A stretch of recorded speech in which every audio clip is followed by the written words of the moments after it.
Hey Rob, just let me know. If you can hear me or not, and then I am ready to start the broadcast at any time.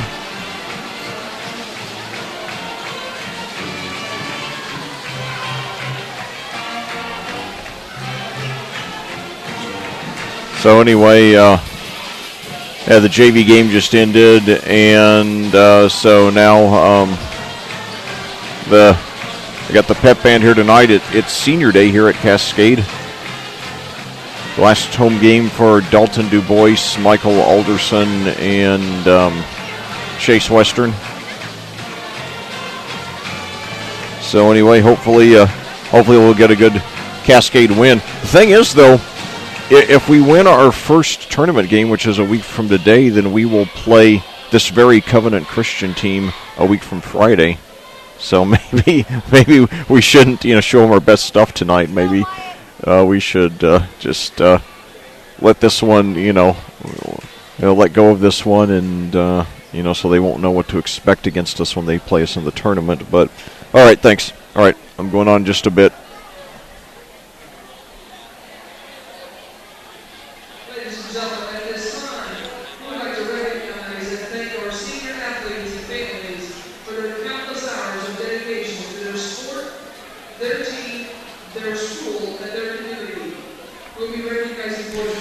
Hello and welcome to Cascade High School in Clayton, Indiana. My name is Lec Zorn, and I'll be bringing you all the action as your Cascade Cadets challenge the Covenant Christian Warriors in the 22nd and last game of the Indiana High School basketball regular season. Well, coming off a 14-9 season, one of the best records in school history, Cascade got off to a slow start as they struggled to replace last season's two double-figure scoring seniors, Evan Birch and Alec Alderson. But after opening the season 5-10, the Cadets have recovered to win 5 of their last 6 games, and with the win tonight, they'll even their record at 500 for the first time this season. And this would be a particularly sweet time to do it, as it's not only the last regular season game, but it's also senior day here at Cascade, the last ever home game for one of the most successful senior classes in school history, Dalton DuBois, Michael Alderson, and Chase Western.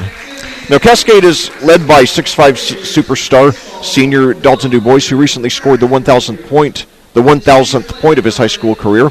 He leads the team with 18.9 points and 6.6 rebounds per game while shooting 53% from the field.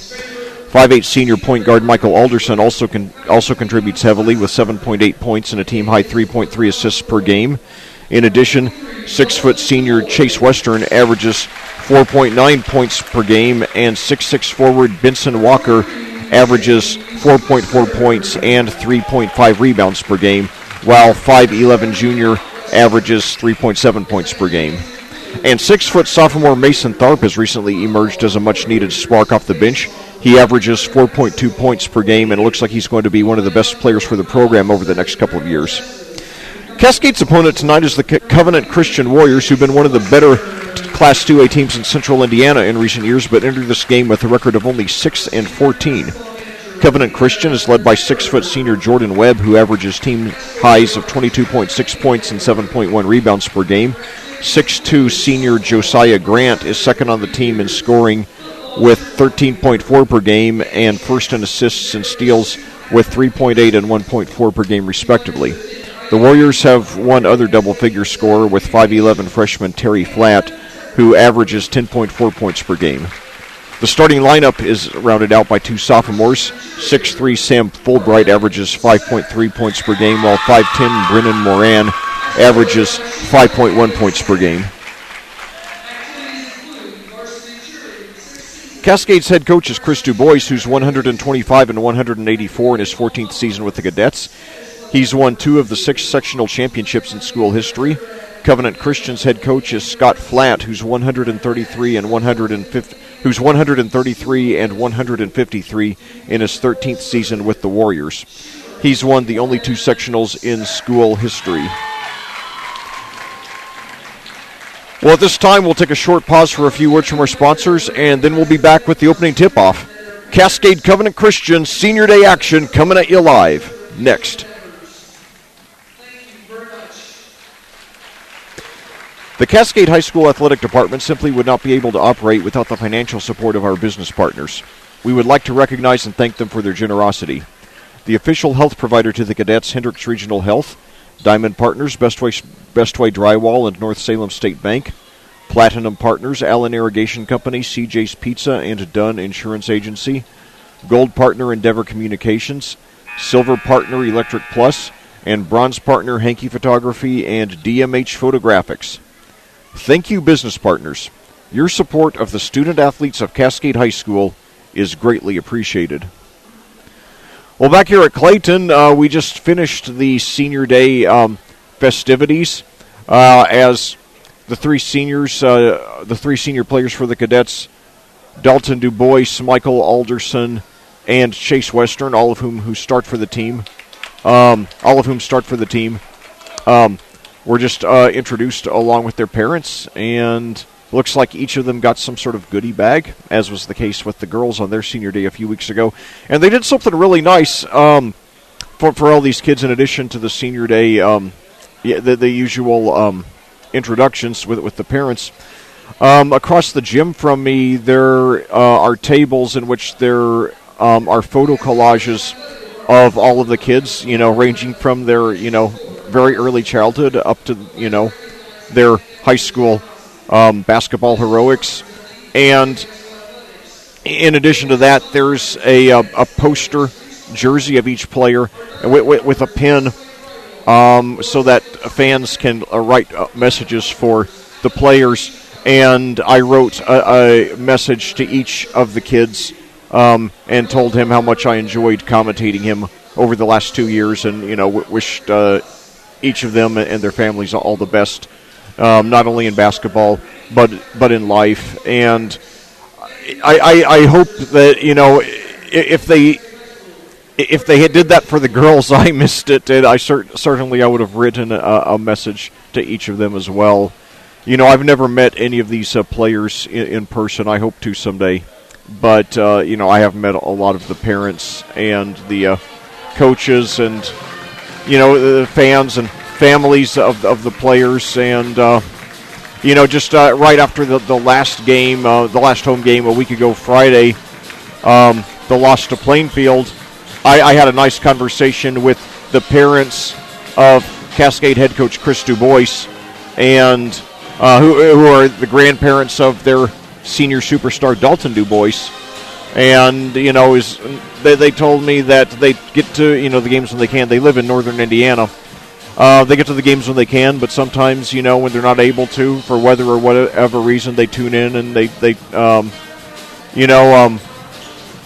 and so it made me even more glad that we do these broadcasts, and I hope we'll continue doing them for many more decades to come. And as long as you people here at Cascade want me, I'll be here commentating these games for you. And so I've really come to have a deep love and appreciation for this community and this school and the people in it. And it's I love the games by themselves, but even more so because it's such a lovely community with such lovely people, and that by commentating these games, I'm able to bring them to some people, loved ones of the team members or coaching staff, or just Cascade fans who, for whatever reason, aren't able to be there, whether they're just down the street and they don't want to be out in the awful weather, or maybe they live across the country or across the world, or maybe just on vacation and can't be here. So it's nice to know that that I do something that is able to connect some people with their loved ones. So anyway, at halftime and then in the postgame show, we're going to be talking a lot more about the sectional, which begins a week from tonight out at South Putnam High School in Greencastle, which is just 15 miles down the road. You just get on US 40 and head west 15 miles until you get to the intersection with US 231, and that is where that's where South Putnam is. And Cascade will be playing. They got overall a very good draw. For not getting the first round bye, they got about as good a draw as you could reasonably hope for. They play a very beatable South Putnam team. Well, it's so beatable that we beat them twice in the regular season. That's a week from tonight at 6 p.m. And then if we win that game, ironically, we will be playing this Covenant Christian team. So, and then the bad news is that if we beat this Covenant Christian team, which is likely, then we face a nuclear missile, most likely for the sectional championship with Cloverdale, who is led by the aforementioned nuclear missile Jalen Moore, the leading scorer in the state, the swift penetrating sharpshooting 5'9" guard who averages a whopping 37.5 points a game. And last I read, he has a realistic shot to set the all-time single-season scoring record here in Indiana. And when you consider who's played Indiana high school basketball, that would be an extraordinary achievement. Moore, by the way, headed to play for Utah State University next season. And speaking of being headed to play for college, one of our seniors, Dalton DuBois, certainly will be playing college ball in a few months. We will anxiously await to see where. And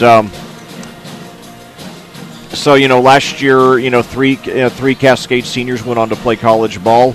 On the girls' side, two of them, Bailey Walker at Franklin College, Michaela Collier at Goshen College, and then on the boys' side, Evan Birch at Franklin College. So all three stayed here in Indiana, and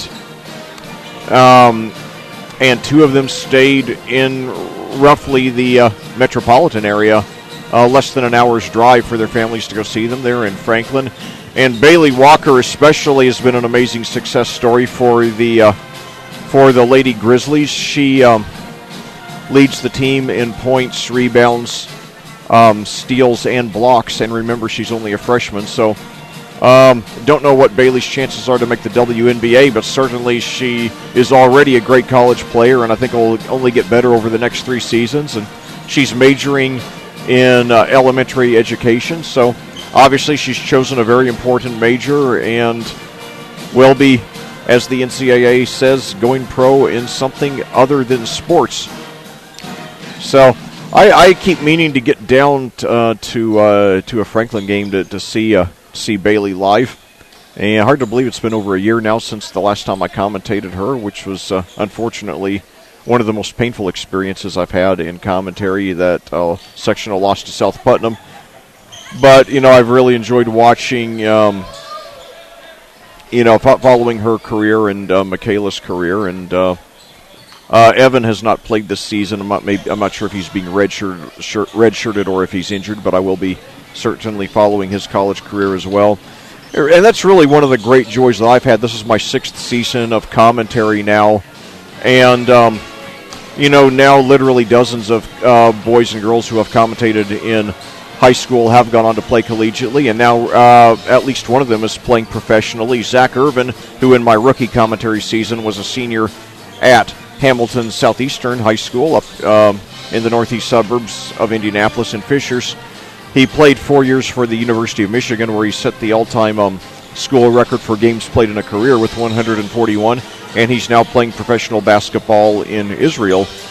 And I think he's got the potential to squeak into the NBA someday, but even if not, he's certainly, it's great to see him playing professional basketball, and hopefully we'll see some cadets follow suit one of these days, playing professionally. But most importantly, this is a great community that really equips kids to be successful, not merely in sports, but in life. And I think that the people understand here that there are so many great life lessons to be learned in sports. I think a lot of people think that sports are really unimportant, and a lot of people think they're trivial, but I don't see it that way. I think sports, they promote physical fitness, they promote teamwork, and really in so many ways I think sports are a microcosm of life. So I think sports are very important, and not so much who wins or who loses. Now, that part is relatively unimportant, but to me, the main thing always is, the main thing about sports is simply doing your absolute best no matter what, and sacrificing yourself, for your teammates, and just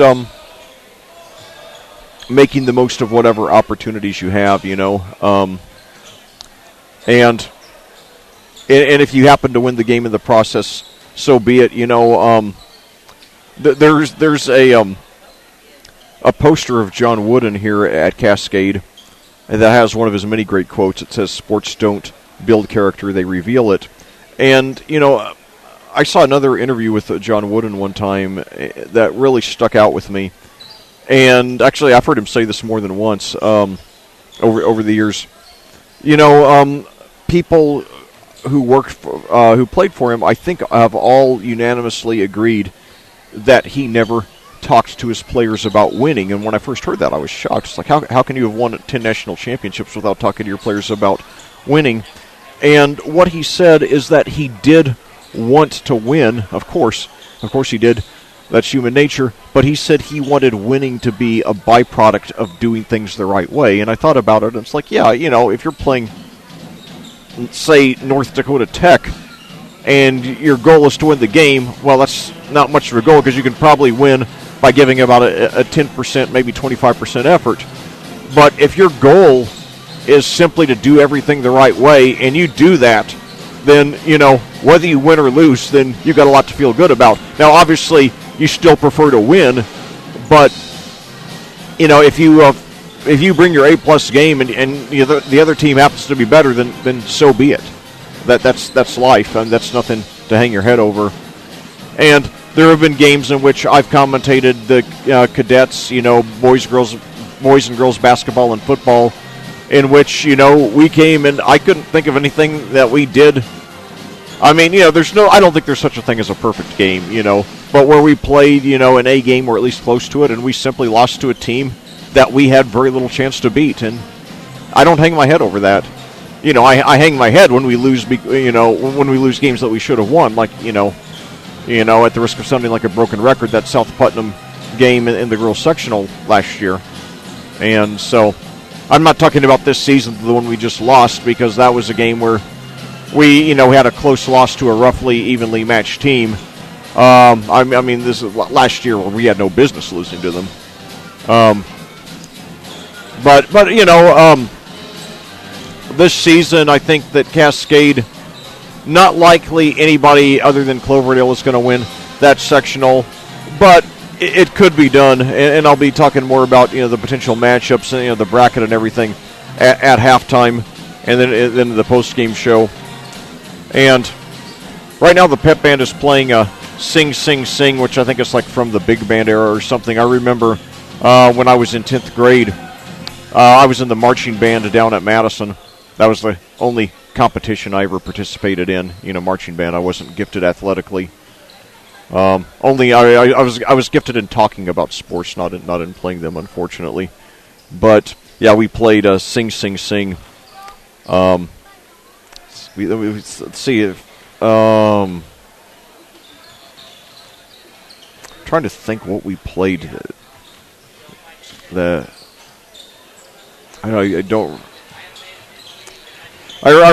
played. I think the first song. I think the first song was Topaz, then Sing, Sing, Sing, and then the love theme from St. Elmo's Fire. So I'm sorry. I'm trying to think back 32 years. But anyway, I think that let me pull up the sectional odds here. This is from John Harrell's Indiana High School basketball site, and then they got the bass guitarist over there trying to play the opening guitar riff of Eye of the Tiger, the Survivor classic, which I quote very often. But I'm surprised here that John Harrell's Indiana High School basketball site, they list the breakdown of the chances to win the sectional. They list Cloverdale's chances to win the sectional at 38.3%, followed by Monrovia with 21.7%, Covenant Christian with 16.9%, Cascade at 13.2%, South Putnam at 7.1%, and North Putnam at 2.8%. So it's a little more even than I thought. I figured like it would be 80+% for Cloverdale. But, we'll see. And, of course, John Harrell's site, it's a treasure for us high school sports media people, but, they're not always right. But anyway, though, then John Harrell's site goes on to give Cascade, like I said, not only a 13.2 chance, not 13.2% chance of winning the 13.2% chance of winning the sectional, but a 0.8 chance of winning the regional, a 0.2 chance of winning the semi-state, and their chance of winning the state, same as John Belushi's grade point average in Animal House, 0.0. But, I think the thing is, right now, Cascade, if they were to get the sectional championship, that would be an extraordinary, extraordinary task. The Cascade has not won a sectional in 12 years, and starting off 5-10 this season, and now with a chance to move up to 500 for the first time tonight, and to top that off with a sectional championship, that would be such a great stepping stone for this program, and especially looking into next season, where if you went back around the middle of the season, I was really, I won't go as far as to say worried, but concerned going into next season. I was not concerned about the long-term good of the program. I think the program is going to be in good shape for a long time. But I think I was concerned that next season was going to be maybe a 5-win season or so. But, the way that some of these guys, especially Mason Tharp and to a lesser extent Benson Walker, have played down the stretch, and I realized we're not going to be inheriting as much of an empty cupboard next season as I thought. I mean, we're going to return 4 or 5 guys who've played in every game, or at least almost every game this season. So, the guys who've really been showing promise down the stretch, such as Walker and Tharp and Bryson Phillips. So, I think that we probably will not be quite as good next season as this season, but I think, we are going to be, we're going to be at least be decent, and then I think we'll be good again in 2 years. And that's about what I think about the girls, although the girls are going to, are going to be hit a little harder by graduation than are the boys, because we lose 7 players, including 4 full-time starters. And 2, maybe 3 of those starters going on to play college basketball. Olivia Bryant and Hannah Rasnick, I think, almost definitely, and then Amelia Bryant with a good shot as well. So, now the pep band is playing the old Bill Withers classic, Lean on Me. And that was also a hit in my generation with Club Nouveau. It's interesting, that so many of the songs that the pep band plays far predate any of the band members, the pep band members, and I'm glad to see that there are a lot of kids, of this generation who actually like the music of my generation and even before, and so hopefully that trend will continue. My son likes some of the music of my generation. My daughter doesn't like any of it at all. My daughter's 14, by the way. My son is 12. Although my daughter's musical tastes are becoming more esoteric, she's actually listening to some stuff that is actually, I don't remember the name of any of the artists, but stuff that's actually kind of interesting, not just the, top 10 Billboard, songs of the week. So teams are still warming up here, getting ready for the big game tonight, and Cascade trying to get to 500 for the first time all season. And there's an interesting story behind that, because, the Cascade Cadets football team, they were at 500 twice last season. They lost their first 2 games to Danville and Monrovia, then won their next 2 against Brown County and Cloverdale. Lost Game 5 to Greensburg. Greencastle. And then even the record at 500 again with a win over Owen Valley, then proceeded to lose their subsequent 4 games, including their tournament opener to Western Boone, finished the season at 3-7. So they twice got to 500, never got over 500.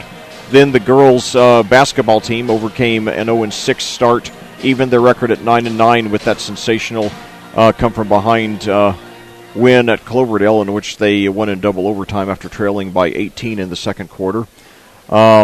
Then, however, that game having been rescheduled because of 2 snowouts, they played a game each of the next 2 days at home against South Putnam and Plainfield. Then the next Tuesday they played their senior day against Avon, lost all 3 of those games. Then won their regular season finale at Speedway, won their first 2 tournament games here at Cascade over North Putnam and Monrovia, evening their record at 500 for the second time of the season at 12-12, and then losing the sectional championship game the next day to South Putnam, ending the season at 12-13. So the boys got to the football team got to 500 twice. The girls basketball team got to 500 twice, but neither one of them ever got over 500. Now, if the boys win tonight, they'll get to the 500 for the first time all season, and then if they win their sectional opener a week from tonight at North Putnam, then it will be the first time that one of the 3 major sports teams here at Cascade will have had a winning record at any point in this school year. So, and of course the playoffs will be a heck of a time to do it. And by the way, I'll remind you again later, but Cascade's tournament game, first tournament game, will be at 6 o'clock a week from tonight. So, we got the beat by the Go-Go's, another song from my generation, obviously predating by over a decade anybody in the pep band. And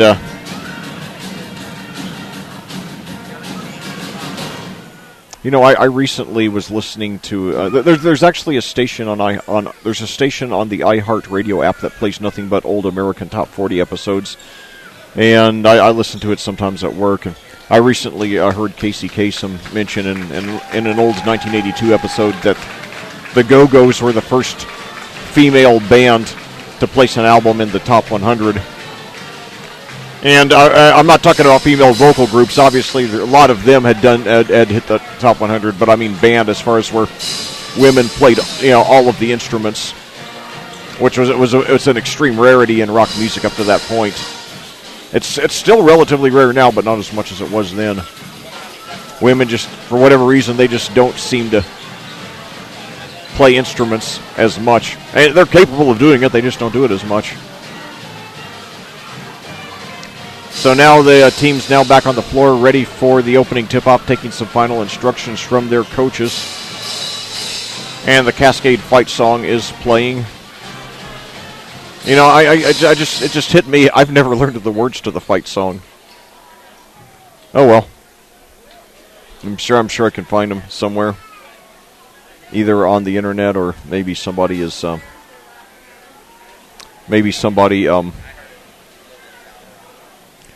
in the athletic department can forward them to me. So we got not a great crowd here, but a decent crowd. I think we have somewhere in the neighborhood of 300 fans here. Not bad for a Tuesday night. And I guess they wanted to clear the weekends off for the girls' finals. The girls' state championships are this Saturday. And at that, we will pause for the national anthem.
Well, thank you to the Cascade Pep Band under the direction of Doug McCoy for that lovely rendition of the national anthem. And at this time, I'm going to take a quick sip of my soda there because my throat is very dry. I have not had anything to drink since I think like 9 o'clock this morning. So that was 10 and a half hours ago. So definitely want to make sure that my throat is in good shape to talk for the next hour and a half, or probably closer to 2 hours, based on my history as a commentator with my super long post-game shows. But anyway.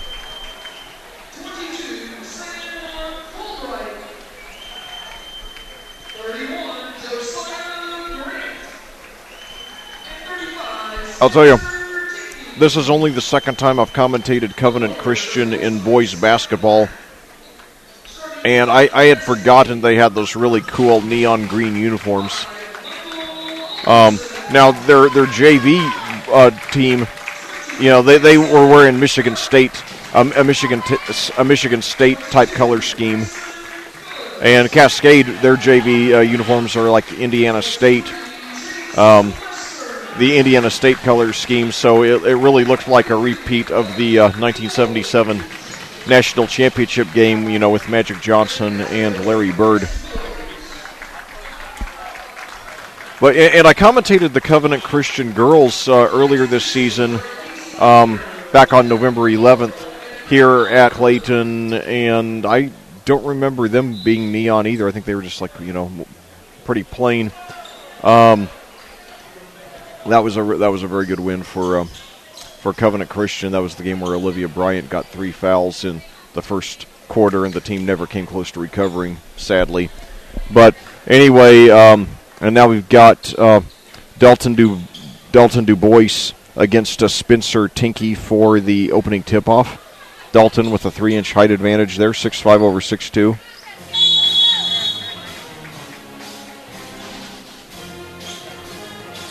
And the tip is controlled by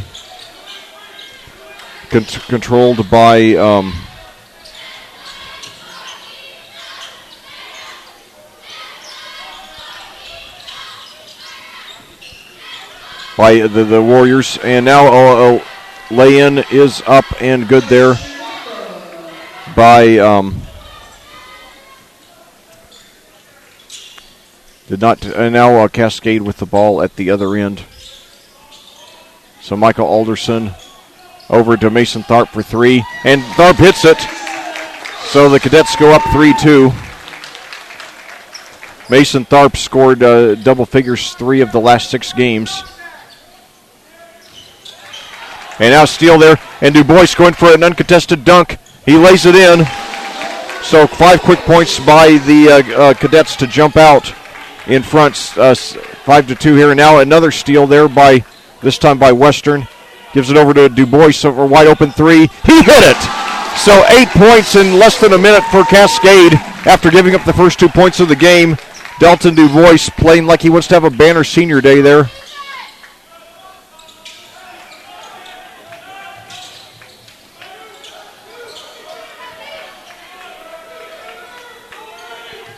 So now, fake on a three-pointer from the corner by Jordan Webb, the team's leading scorer. Now he picks a 3 again, drives to the basket, baseline jumper, in and out.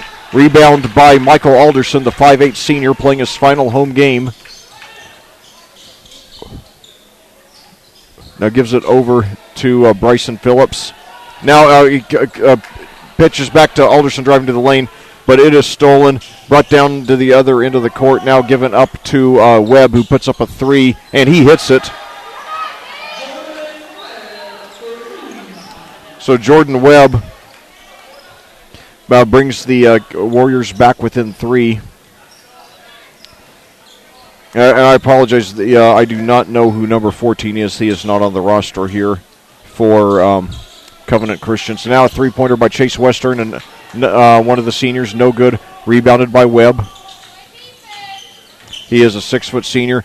Misses a short jump shot. Tharp picks it up and brings it down, and he is fouled there by Spencer Tinky driving to the basket.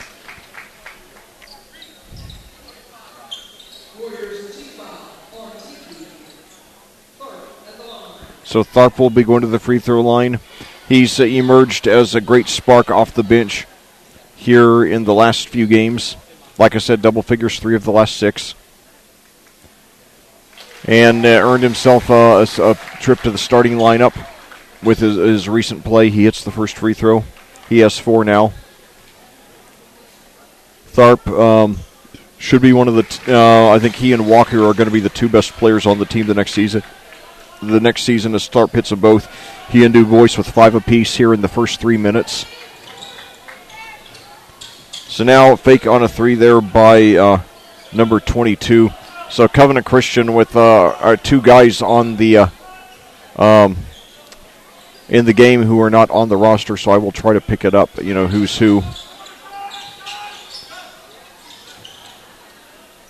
Now fake on a 3, now over to 14, now over to Webb, fakes a 3, drives into the lane, pitches back out to 14, puts up a 3, in and out, and a rebound there by Tharp. So Tharp, despite lack of size, really, getting in there on the boards, and now pitches over to Phillips, no good on a 3, and Covenant Christian controls the rebound. Cascade with a 10-5 lead here in the early going. Cascade enters the game at 10 and 11. Covenant Christian at 6 and 14.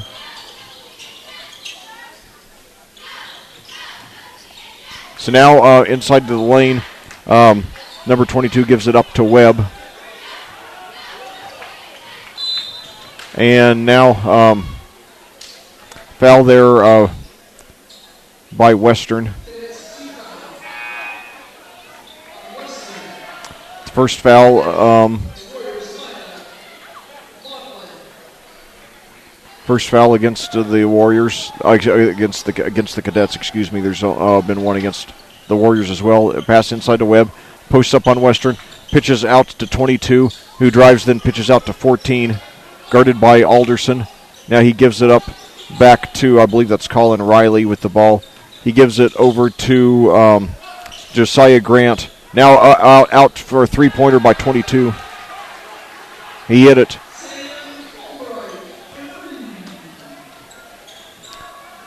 Okay, Sam Fulbright for 3. So now that's I'll make a mental note of that. So now that cuts the lead to 10-8.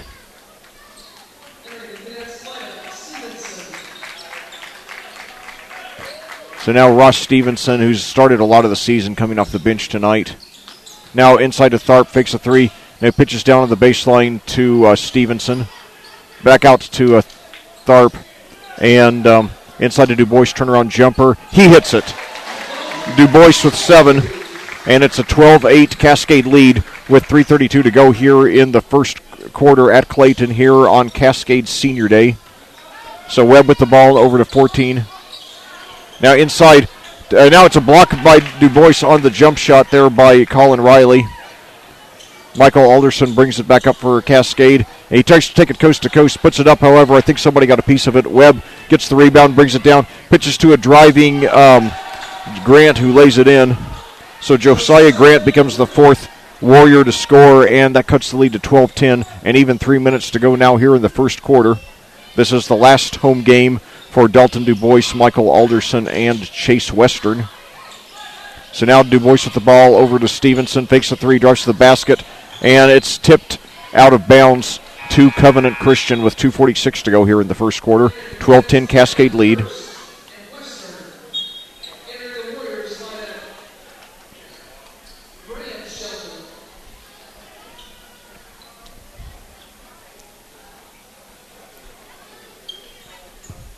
So now we've got, Cascade player is down. I didn't realize what the delay was. He is being attended to now by personnel. It's Coach Carpenter and another, somebody else from Cascade are over there. I cannot tell from my vantage point who it is. I will keep you updated, of course.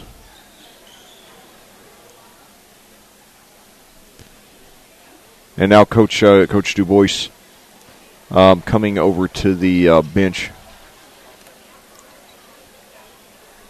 The player looks like he's at least partly sitting up. Note from college basketball at halftime, Butler leads Creighton 46-34. So the player now, he says, okay, that's Ross Stevenson. And looks like he does not want to put any weight on his right foot. He's coming off the court with the assistance of, it looks like Stephen Alderson and Dane DuBois. He does, he looks, to me, he appears to be in pain. Now he's sitting down at the bench. Anyway, we wish him a full and speedy recovery.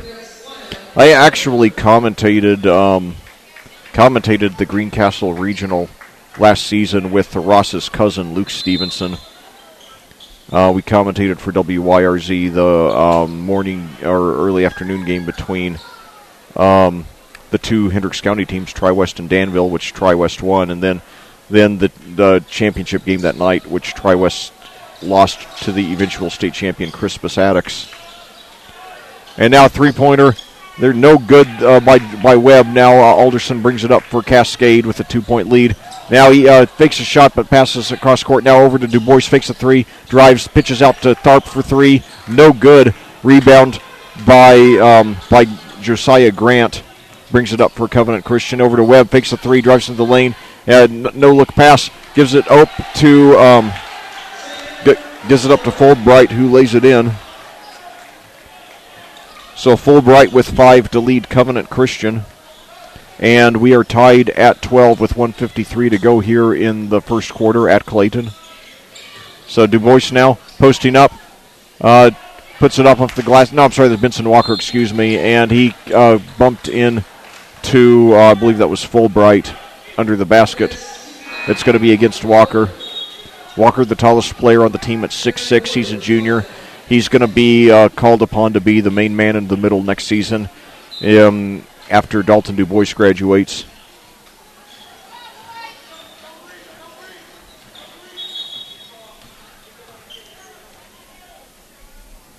So 1:38 to go here in the first quarter. We're tied at 12.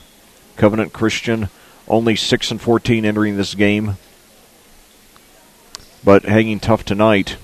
Covenant Christian only opened in 1997. They're one of the newest high schools in Indiana. They're located on the west side of Indianapolis, about a mile north of Ben Davis. And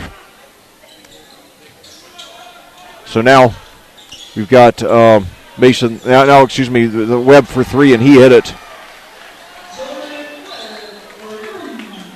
So Webb with 6 points, and that gives Covenant Christian their first lead since 2-0. Webb with a team-high 6. So now Cascade with 1:03 to go in the quarter. Down to Walker on the baseline. He posts up, turnaround jumper. No good off the rim. And Covenant Christian controls the rebound, gives it up to Webb, brings it up himself. He gives it over to Riley. Now Webb with the ball over to Riley. Back to Webb. 42 seconds to go in the quarter now. Now over to Webb now, to Riley again. Now over to Fulbright.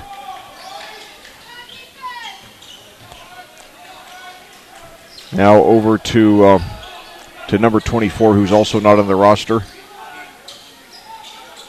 Now down to Fulbright at the baseline. And his pass nearly stolen, but, deflected back out. And now Covenant Christian still controls it. Now Webb with the ball, 6 seconds left. I don't know if he realizes how little time's left. He's not showing any urgency. And the shot's not good. I don't think that it would have counted anyway. But anyway, after 1 quarter of play here at Clayton, Covenant Christian leads Cascade on Cascade Senior Day, 15-12. We'll be back with the second quarter after these words from our sponsors. The Cascade High School Athletic Department simply would not be able to operate without the financial support of our business partners. We would like to recognize and thank them for their generosity. The official health provider to the Cadets, Hendricks Regional Health, Diamond Partner, Bestway Drywall, and North Salem State Bank. Platinum Partners, Allen Irrigation Company, CJ's Pizza, and Dunn Insurance Agency. Gold Partner, Endeavor Communications. Silver Partner, Electric Plus, and Bronze Partner, Hankey Photography and DMH Photographics. Thank you, business partners. Your support of the student athletes of Cascade High School is greatly appreciated. Well, back here at Clayton, it turns out that there was a foul called on that last shot attempt there by Webb. So apparently he did beat the buzzer, and he made one free throw to increase the Covenant Christian lead to a game-high 4 points, 16-12. And Webb, who's the team's leading scorer on the season with 22.6 points and 7.1 rebounds a game, has nearly half of his team's points. He has 7 of the 16. So Cascade got off to a good start, and then Covenant Christian, Covenant Christian's shots started falling, and Cascade seemed to really struggle at those last couple of minutes of the quarter that Dalton DuBois was on the bench. And Walker is getting the start here in the second quarter, too, so maybe they want to see how they do with him, and give, DuBois a couple more minutes and let him come out fresh and, to finish the half.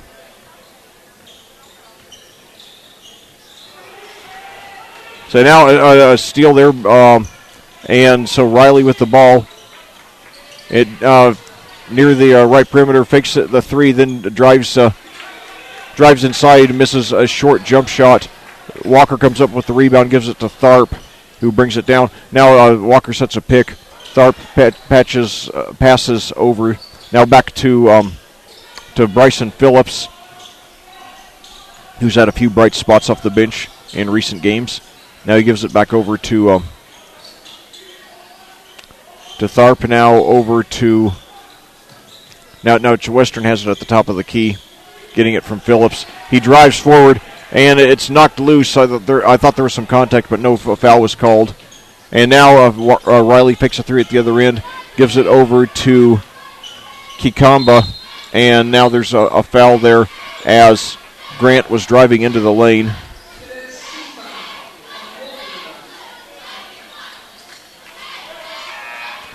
Yeah, Gus Kikamba is number 14. I looked it up on Max Preps.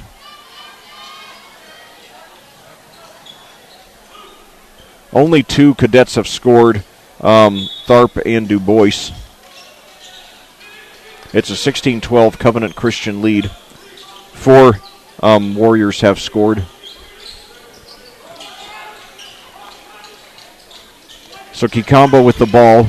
That's Chikamba. Gives it over to, and now it's a block there. Nice block by the 5'8" at Alderson. Then we got a collision here. And let's see what the call is. 2 of the 3 officials are deliberating. 6:40 to go. No scoring left. No scoring yet in the here in the second quarter at Clayton on Cascade's Senior Day. Yeah, I hate having Senior Day on a Tuesday just because it reduces the crowd. But let's see what the call is. There were the officials. A Warriors intentional foul. So okay, it's going to be on Grant. That's his first. Only the team's second. So Justin Hurst, who is a 5'8" junior, no good on the first free throw. Hurst has had a few nice moments off the bench as well. He should be getting a lot more minutes next season in the absence of Michael Alderson, who is graduating. So Hurst goes 1 of 2 from the line.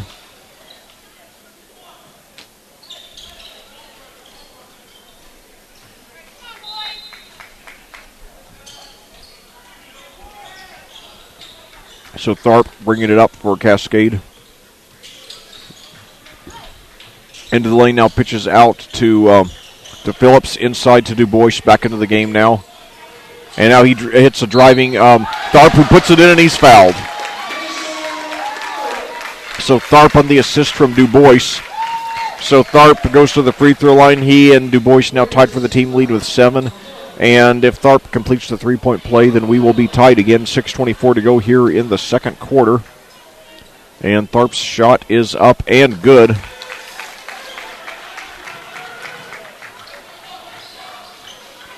Tharp, a 6-foot sophomore. Boy, I'll tell you, if he could even grew 3 or 4 more inches, I mean, that would be great. Even as it is now, he can still be a very effective player. I mean, even Michael Alderson at 5'8" is, a very good player for us.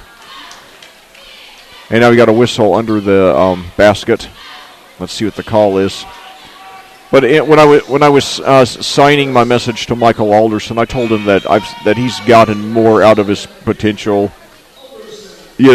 He's gotten as much out of his potential as anybody I've ever commentated. Which he has. I mean, he's really, really an overachiever. For his very limited physical skills to do what he's done for the Cadets, second on the team in scoring, first in assists. It's really a great testament to what a tough competitor that young man is. So 16-16 your score. DuBois drives, and I think he drew the foul, or did they say he pushed off? Apparently he pushed off.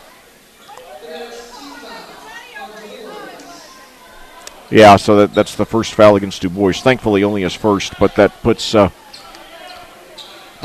Covenant Christian 1 foul away from getting into the bonus. 16-16 your score. Cascade a 4-0 run to start the second quarter here, however. Now a three-pointer there, no good. However, it's grabbed under the basket and laid in there by Tinky, who becomes the fifth Warrior to score, and that puts Covenant Christian back in the lead. Now Michael Alderson, it's a pass tipped out of bounds to Cascade. 5:10 to go in the second quarter. Covenant Christian 18, Cascade 16. We're coming at you live here on audiosportsonline.com. My name is Lec Zorn. I'm proud to have the honor and pleasure of being the voice of Cascade Sports here. Hope to do so for many more years. So now Alderson with the ball. 5:02 to go. Behind the back dribble into the lane. Pitches out for 3. In and out. DuBois tips the rebound, and it is controlled there by the 5'8" Alderson. He takes it around in a circle, puts it up, and draws the foul. So outstanding move by Michael Alderson. He will try to get his first points of the game now. If he hits both of these free throws, we will be tied at 18. That foul, by the way, comes against... and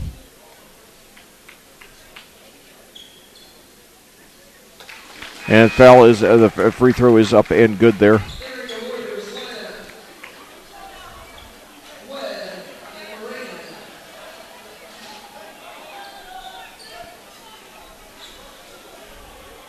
So Alderson now, this is for the tie. Misses it off the front of the rim. So Alderson hits one of 2, cutting the lead to 1.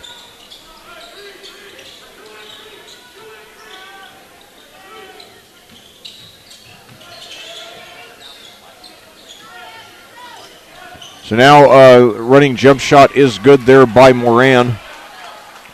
He becomes the 6th Warrior to score. And it's a 3-point Covenant Christian lead, 4:20 to go here in the second quarter. Now attempted pick there by, and now he gives it over to Dalton DuBois, who lays it in. So DuBois with a game-high 9, cutting the lead to 1. 4:03 to go here in the second quarter. DuBois, Alderson, and Western trying to get a win here in their last home game. Three-pointer there, no good by Kikamba. And now at the other end, a 3 by Alderson. No good off the rim. Rebound there by Webb. He brings it down himself. And he wasn't paying attention. It was nearly stolen by Alderson. However, He maintains possession, and it nearly stolen now. Webb now gets it away, and now a three-pointer from the corner is good there by Moran. So Moran, newly off the bench, 5 quick points to put the lead up to 4.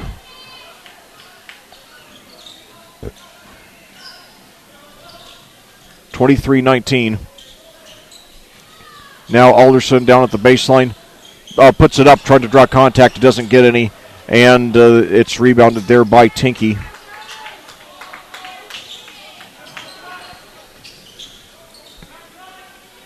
So now Kikamba with the ball, coming off a pick there by Tinky. He gives it up to Grant. No good, but rebound controlled by Covenant Christian. They get it over to Kikamba, who gives it over to Grant, who hits a jump shot from about 10 feet out, and that puts Covenant Christian up by a game high 6-point margin with 2:39 to go here in the second quarter, and Cascade takes a full timeout. It's premature to say that things are falling apart for the Cadets, but certainly they're not playing, the way that you would expect them to. Here, on Senior Day when they should be fired up for this, season, the regular season finale, and playing against, a team who they will be playing a week from Friday in the sectional semifinal. That's assuming that Cascade gets past North Putnam a week from tonight, which looks promising but is not a guarantee. And North Putnam is a team that we beat twice during the regular season. Covenant Christian is a team that we should beat tonight, but right now they're beating us by 6 nearly halfway through this game.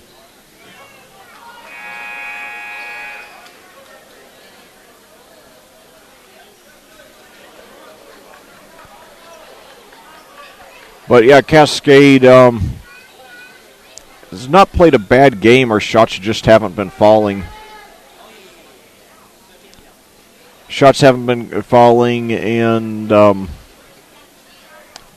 And Covenant Christian, they've been really pesky on the boards, getting in there, getting a lot of, offensive rebounds, getting second chance points. And that's something we have to guard against. Hopefully at halftime, Coach DuBois will make a few adjustments, and we'll correct that problem.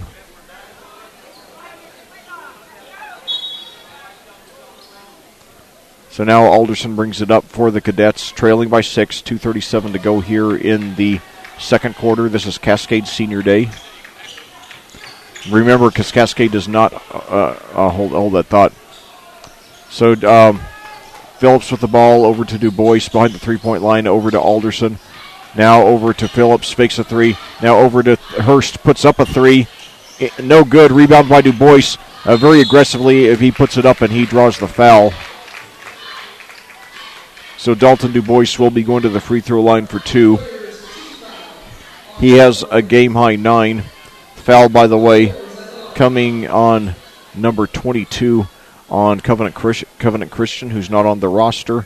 Not on the roster that they give us here at the gym, nor is he on the Max Preps roster. So I'll have to listen for his name on the PA as DuBois misses the first one.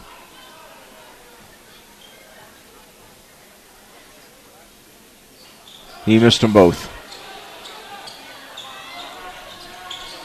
Dalton DuBois still with the game-high 9, but we trail by 6 with 2:06 to go here in the second quarter at Clayton. We got to stay composed here. Now post up on DuBois. He gives it out to Grant. Now out to Kikamba.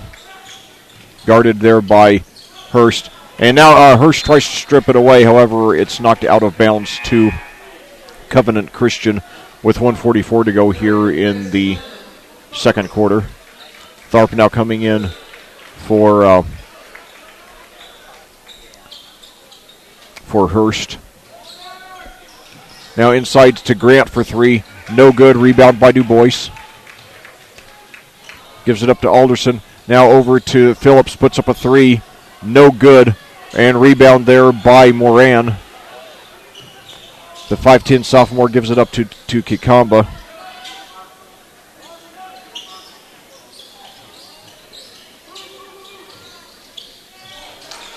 And now it's knocked away. Western gets it. Takes it coast to coast. No, pitches out to Tharp. Now to Alderson. Now inside to DuBois. Now to a driving Western who's fouled in the act of shooting with 1:06 to go. Chase Western has not yet scored here in his final high school home game. Western also a very good wide receiver for the football team.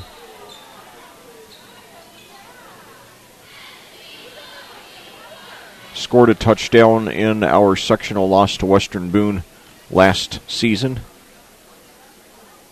No good off the back of the rim, so suddenly Cascade going cold from the line as well. And now Riley coming in for Kikamba for Covenant Christian. Boy, we hit those last three free throws, and it's a one-possession game right now. As it is, we're down by 6 points.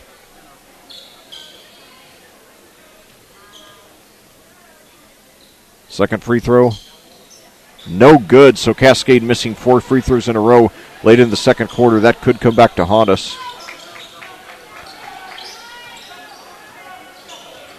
Boy, and now I'm starting to have concerns about, possibly meeting Covenant Christian a week from Friday. Maybe it's going to be a tougher game than I thought. Now, no good. Webb blocked. Now, it goes out of bounds to Cascade. 44.6 seconds to go. Now, it's important that we get some points here in these final seconds of the half. Get some momentum back.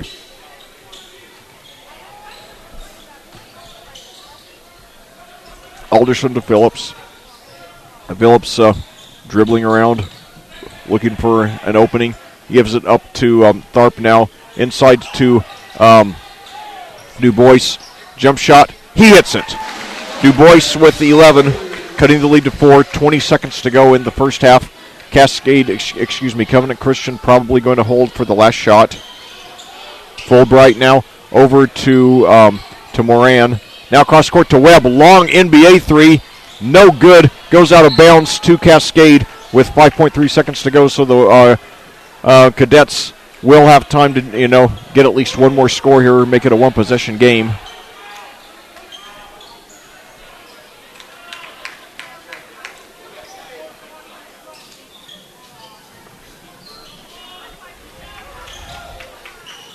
Inside to Alderson.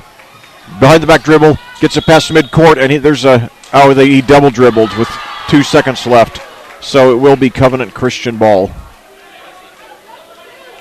Nice attempt there by Alderson, but it just didn't work out. Alderson is a great competitor.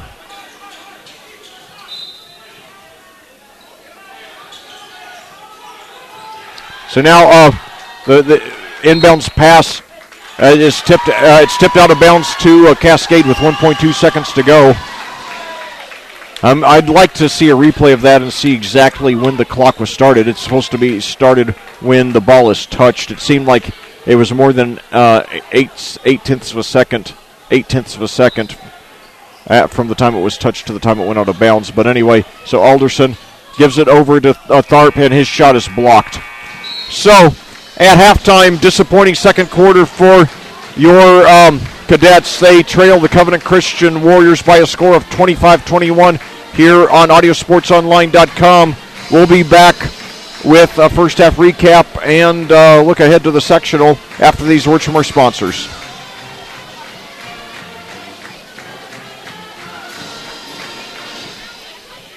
The Cascade High School Athletic Department simply would not be able to operate without the financial support of our business partners. We would like to recognize and thank them for their generosity. The official health provider to the Cadets, Hendricks Regional Health. Diamond Partners, Bestway Drywall and North Salem State Bank. Platinum Partners, Allen Irrigation Company, CJ's Pizza, and Dunn Insurance Agency. Gold Partner, Endeavor Communications. Silver Partner, Electric Plus. Bronze Partner, Hankey Photography and DMH Photographics. Thank you, business partners. Your support of the student athletes of Cascade High School is greatly appreciated.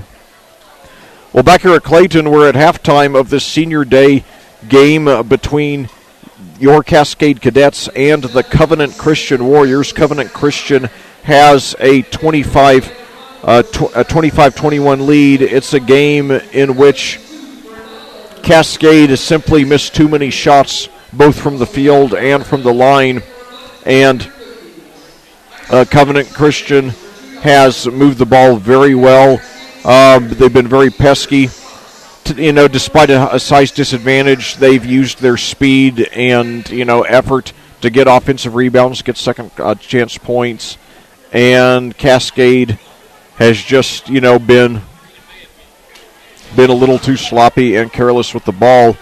If they make some adjustments at halftime, really attack the boards, limit second chance points for Covenant Christian, hit their free throws, I think they are going to come back and win this game. They have a disadvantage in speed, but they do have a solid advantage in size. Covenant Christian does not have anybody above 6'2", whereas Cascade has starters who are 6'5" and 6'6" there in Dalton DuBois and Benson Walker. We just have to take advantage of that size. Look at the individual scoring. First of all, for your Cascade Cadets, Dalton DuBois playing his final regular season, his final home game period. He leads the way with 11 points. Mason Tharp, the sophomore who's come on strong lately, has 8, but then it goes way down from there. Michael Alderson has 1, and Justin Hurst has 1, and that is it.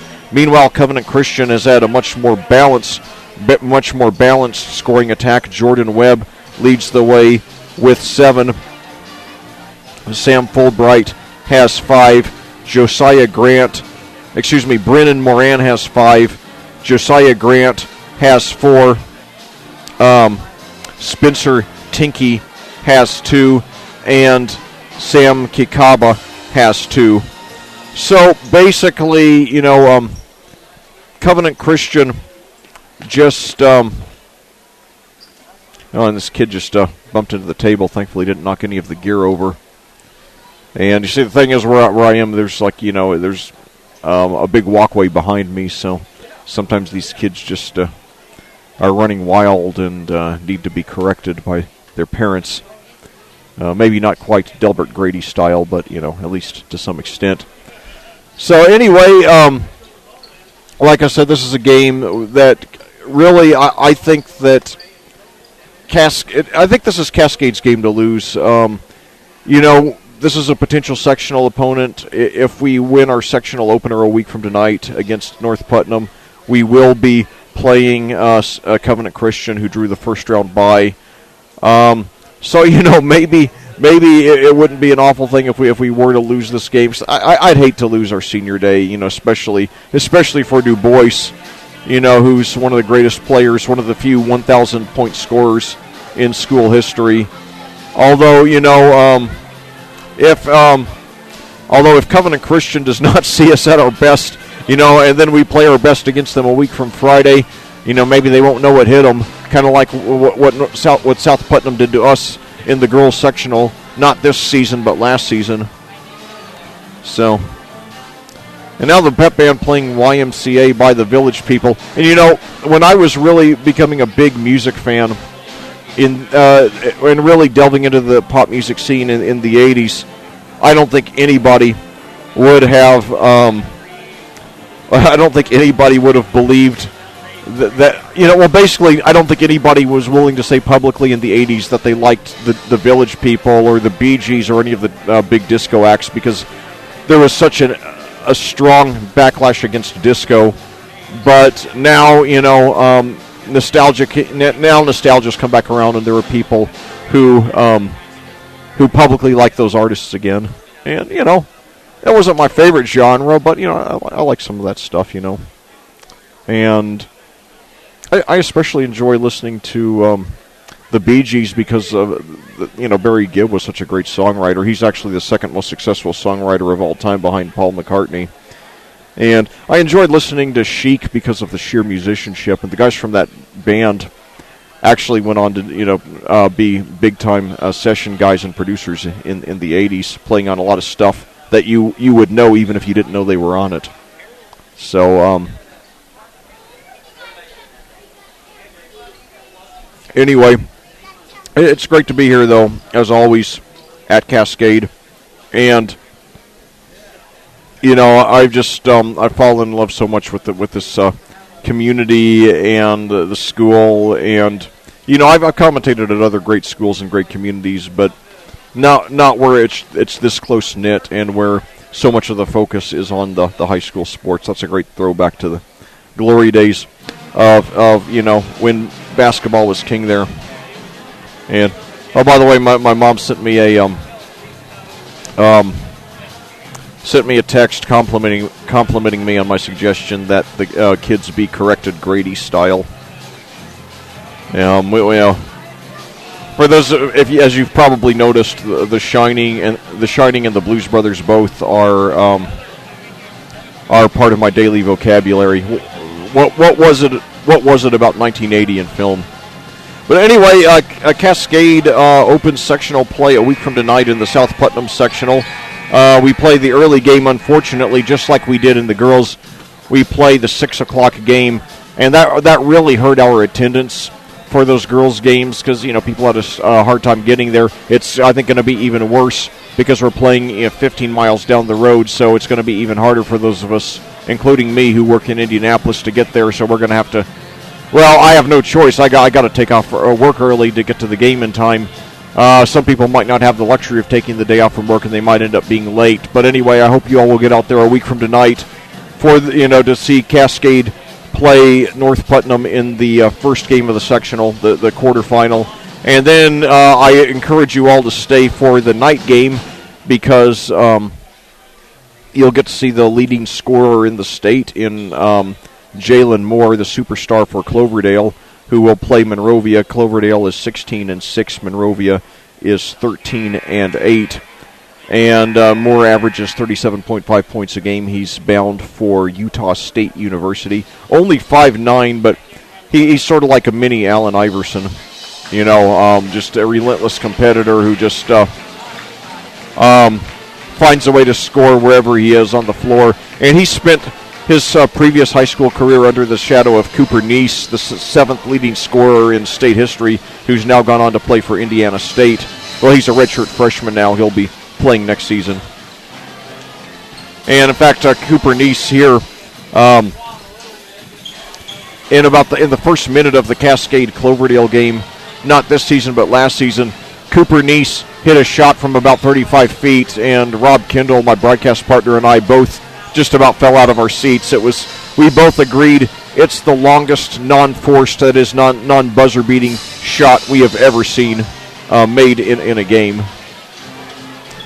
So anyway, once again, a week from tonight at South Putnam, Cascade at 10 and 11 plays North Putnam 7 and 15. Cascade won both matchups against North Putnam during the regular season. The first time we played North Putnam, it was all the way back on December 6th. That was at their place. We won 73-86. Then we played them. Let's see, when was the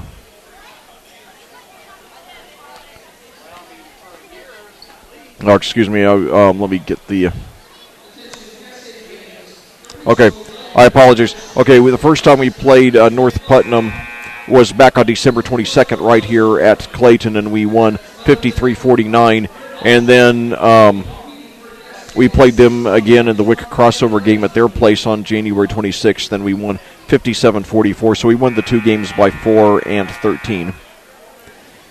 So anyway, then in the nightcap that night, a week from tonight, Cloverdale 16-6, featuring state leading scorer Monrovia.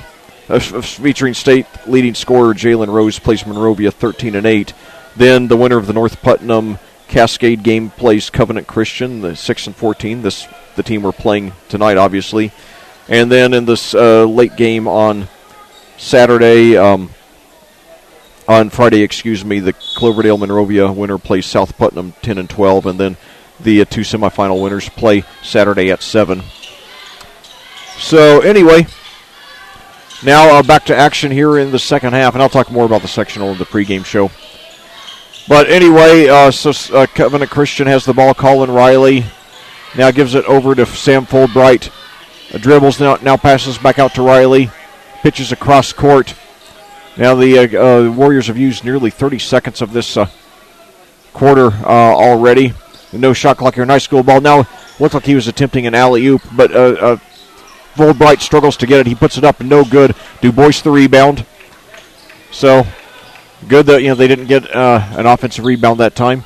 So now Alderson with the ball gives it over to Bryson Phillips. Now he tries to hit DuBois for the alley-oop.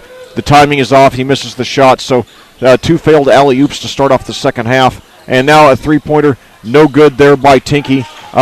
Cascade comes away with the rebound, but Alderson travels. He moved his feet while he was on the ground.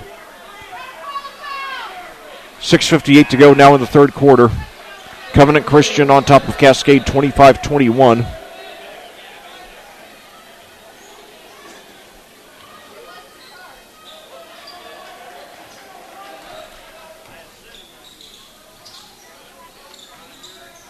So now, three-pointer from the top of the key. No good there by Riley. Alderson gets the ball, brings it up court. He pitches over to Tharp in the corner. Now he dribbles over to the top of the key, into the lane. Now pitches out to Phillips, who drives into the lane, pitches over to Alderson for 3. In and out.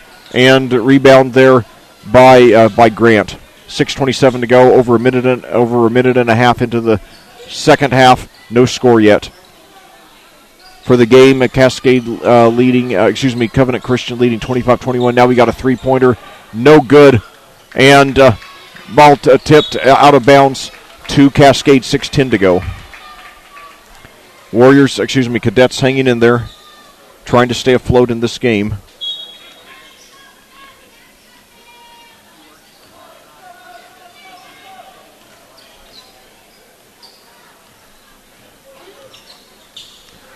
Michael Alderson with the ball. Gives it up to Phillips. Now over to Tharp. Fakes a 3. Drives into the lane. Puts it up off the glass. No good, but it's tipped in by DuBois, who has a game-high 13. And it's a 2-point game. Cascade now has scored the last 4 points, dating back to the second quarter. Now Grant with the ball. Pitches over now and out to a driving Grant, who lays it in. He has 6 now, pushing the lead back up to 4. Oh, thank you very much. That was on the floor behind you. She thinks maybe you dropped it.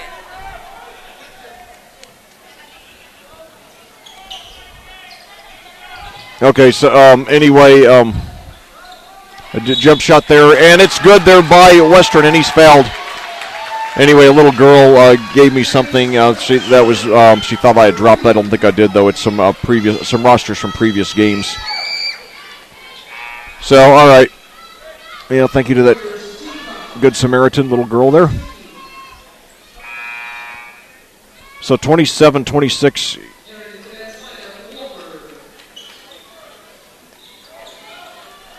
So now Western will go to the line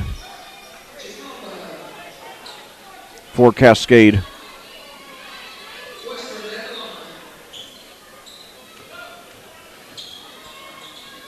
It is up, and it is in and out.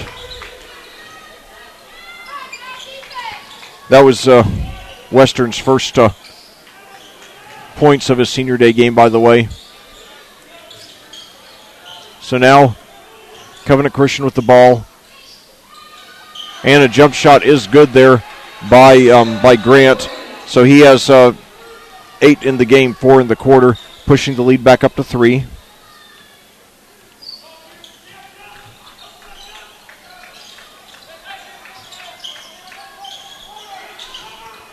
So now 29-26 your score.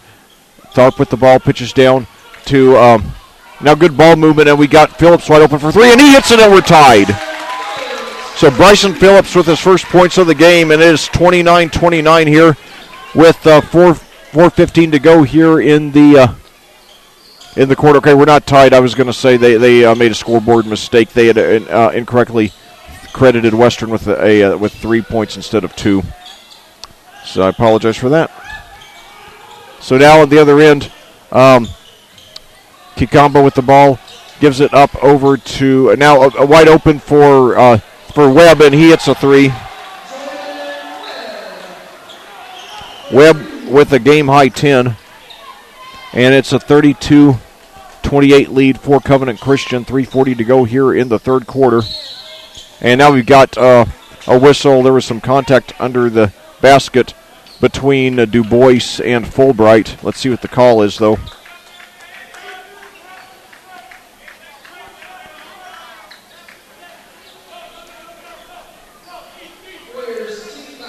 It's going to be against Fulbright. That's his team second of the half. Not a lot of fouling in this game. I don't think either team got into the bonus in the first half. Now inside to DuBois, turnaround jumper, and he hit it. So DuBois with 15 here, cutting the lead to 2. 3.5 minutes to go in the third quarter.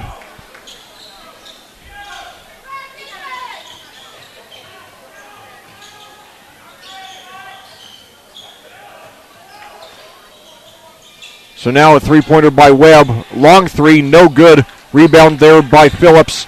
And now a nice steal attempt, and it was successful. Now over to Kikamba. That was a great steal attempt there by the Covenant Christian player. Coming off after Cascade had gotten the rebound off the missed 3. So now Webb there with the ball. Over to Kikamba. Over to Grant now, inside to Webb, and nearly thrown out of bounds, but it was saved there by Riley. Kikamba now with the ball to Riley. To Webb. Webb's not shy about shooting it from long range, and now a kicked ball there and so it will be still Covenant Christian ball with 2:29 to go here in the third quarter.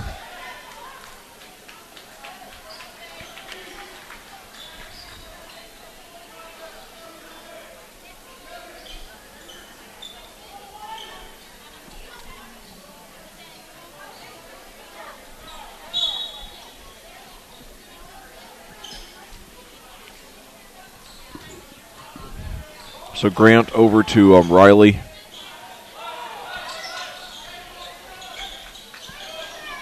Oh, now it's a good break for the Cadets. Grant was trying to was passed to Riley, but there was a miscommunication between the two. It went out of bounds to Cascade. Yeah, Covenant Christian has not shot itself in the foot many times tonight, but that was one time they did. And now, however, Kikamba, takes it from Phillips, lays it in himself.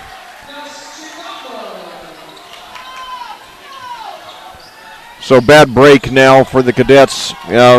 So Covenant Christian doing a good job for redeeming themselves from that bad pass, and it's a 4-point Covenant Christian lead. Now a three-pointer from the corner is good by Western. Western with 5 now.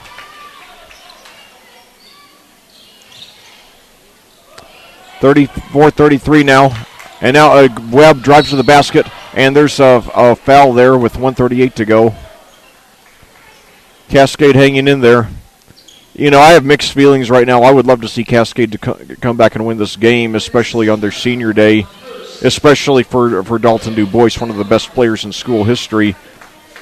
But at the same time, do we really want Covenant Christian to see us at our best and be geared to stop us a week from Friday in the playoffs there, as the first free throw is no good there by Webb?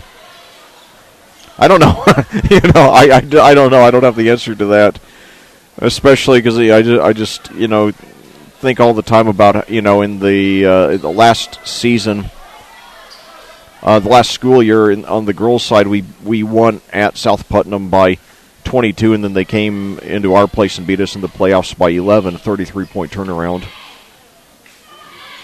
So Webb misses them both, and DuBois gets the rebound. So we'll take the lead with any field goal. And now coming off a pick by DuBois, Tharp gives it over to Hurst, to Western, to Hurst. 1:25 to go here in the third quarter. Cascade down by 1. Inside to DuBois. Posts up, turnaround jumper. He hit it! He hit it, and we're in the lead. Dalton DuBois with 17. Looks like he's going to go out in style, and the Cadets lead 35-34. It's their first lead of the, I believe, since the first quarter. We did tie it at 16 there in the second quarter.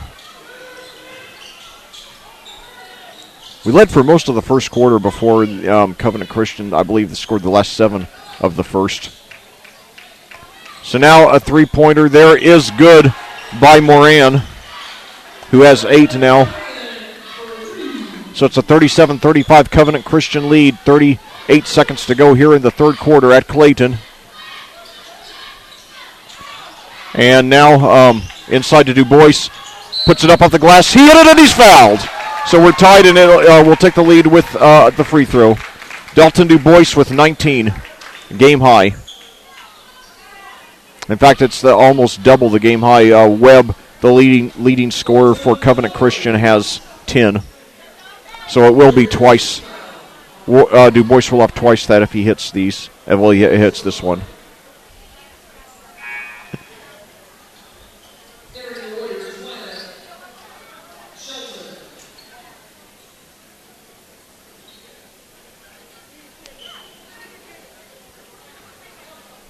So it's 37-37. This is for the lead.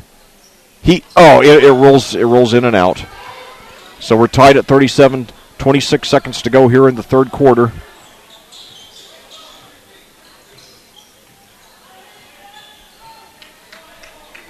$17 seconds.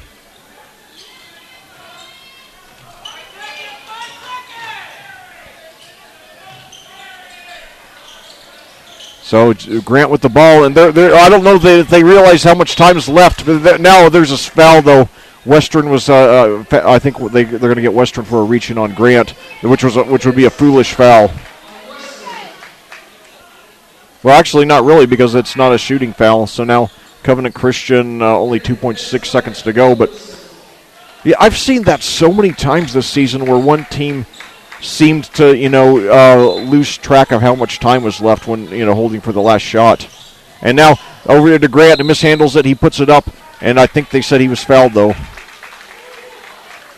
No, I think they said he stepped on the line. Okay, so Cascade with the ball, 0.3 of a second left.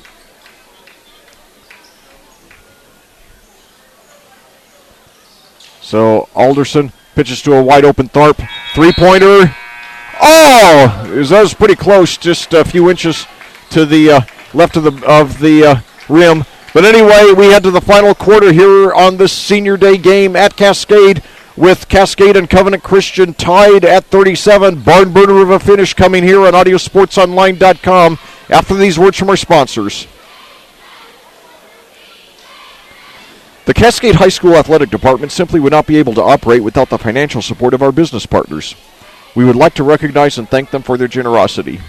The official health provider to the cadets, Hendricks Regional Health. Diamond Partners, Bestway Drywall, and North Salem State Bank. Platinum Partners, Allen Irrigation Company, CJ's Pizza, and Dunn Insurance Agency. Gold Partner, Endeavor Communications. Electric Partner, Silver Plus. And Bronze Partner, Hankey Photography and DMH Photographics. Thank you, business partners. Your support of the student athletes of Cascade High School is greatly appreciated. Well, back here at Clayton, we're about to start a barn burner of a fourth quarter here on Senior Day with your Cascade Cadets tied with the Covenant Christian Warriors by a score of 37-37. Dalton DuBois appropriately leads all scorers here in his final home game. He has 20 of our 37. And he has twice as many points as the next leading scorer in the game. Jordan Webb has 10 to lead Covenant Christian.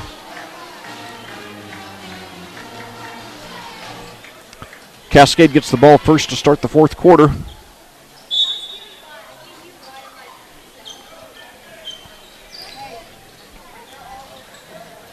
Alderson to Western to Walker. Now over to Hurst. Nearly loses grip on it, but he pitches it over to Hurst, fakes a three, and then travels. 7:46 to go here in the fourth quarter, tied at 37. Cascade trying to get a send-off win for its three seniors. Dalton DuBois Michael Alderson and Chase Western, all starters.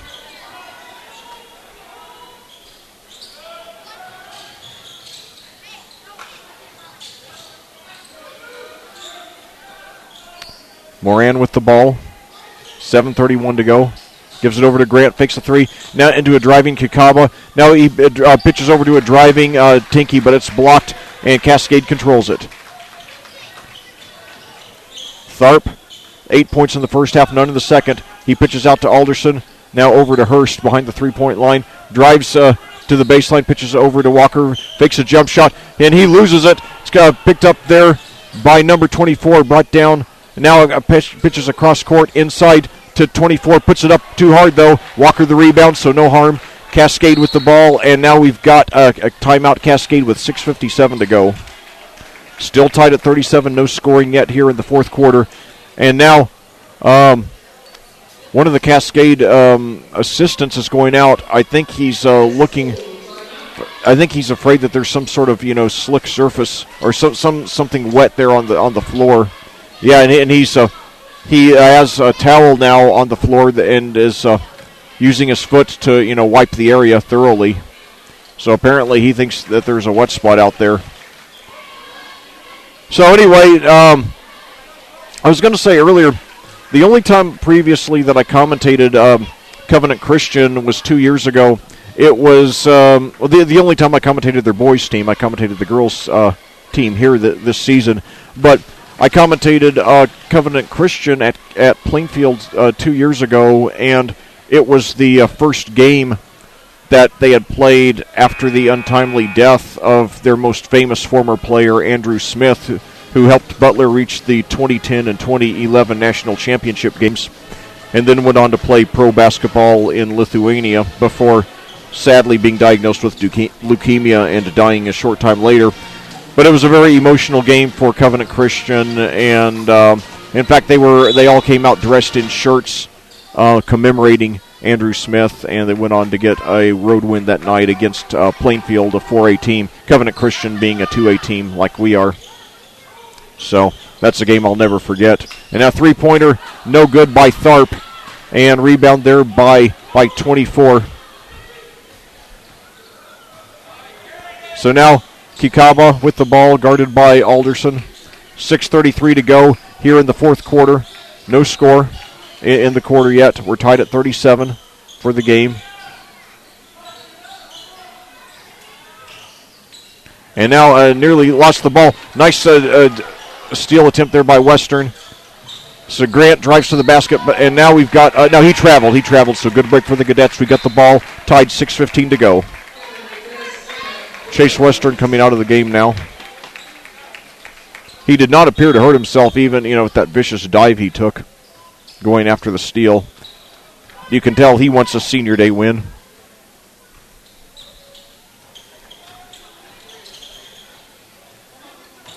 So Tharp over to Alderson. Now coming off a pick by DuBois. He loses control, but Walker gets it, puts up a jump shot. No good. Rebound there by Grant. So Covenant Christian brings it up, tied with 5:50 to go here in the fourth quarter. Senior day at Cascade.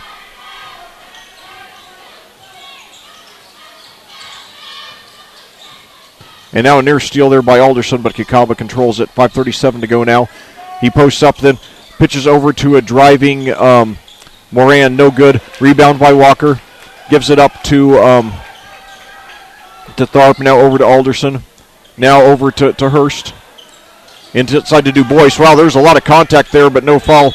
And now he drives to the basket, and I think they fouled him there. I don't think he was in the act of shooting. It's going to be on Tinky. That's his third.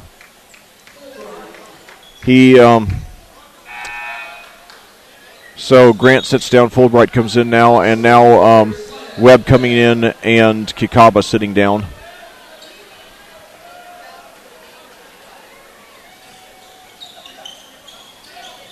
So now inside to DuBois, to Walker, he was wide open and he lays it in. So Benson Walker with his first points, and Cascade goes on top by 2. 39-37, 5:08 to go here in the fourth quarter on senior day. And it's a steal by DuBois. And we got it. It knocked out of bounds. He was falling out of bounds. He threw it off the legs, I believe, of Moran, out of bounds to Cascade. So now let's just, milk the clock and get some more points, make it a multi-possession lead. 5 minutes to go. We got the ball in a 2-point lead. Inside to DuBois. Double teamed, pitches back out to Tharp. Now it pitches over to Hurst. Drives to the basket, puts it up, no good. But DuBois tips it in. So DuBois with 21 points now, and it's a 4-point Cascade lead. 4:40 to go. Covenant Christian has not scored here in the fourth quarter yet, nearly halfway through. Webb with the ball. He's dangerous, from long range. Now inside to Fulbright, pitches out for a three-pointer, no good. Rebound there by Walker. And he gives it up to DuBois, a good ball handler. Takes into the lane, puts up a right-handed hook, no good. Rebounded by Moran. That would have put Cascade up by 6. So now Moran brings it down, and now Webb for 3, no good. Rebound there by Tharp. So we got the ball under half a quarter to play now. Hurst at the left perimeter gives it up to Walker to Tharp. Now Tharp for 3, no good. Rebound there by Tinky. He gives it over to Moran to Webb now. 3:38 to go. Cascade, and now Covenant Christian takes a timeout with 3:37 to go. So we're not out of the woods yet, but things looking promising now for Cascade. They've scored all 4 points here in the fourth quarter, and now with 3:37 here, 3:37 left in regulation, Cascade leads 41-37. Now, whether we win or lose this game tonight, we have a week until our next game, which is our playoff opener, a week from tonight against North Putnam. I'll be talking more about that after the game. But nevertheless, it has been a good performance here in the second half by Cascade. They really looked a little bit lackluster in the second quarter and for a lot of the third before they finally, hit their stride on offense, and especially Dalton DuBois started single-handedly taking the game over for the Cadets. So now it's just a question of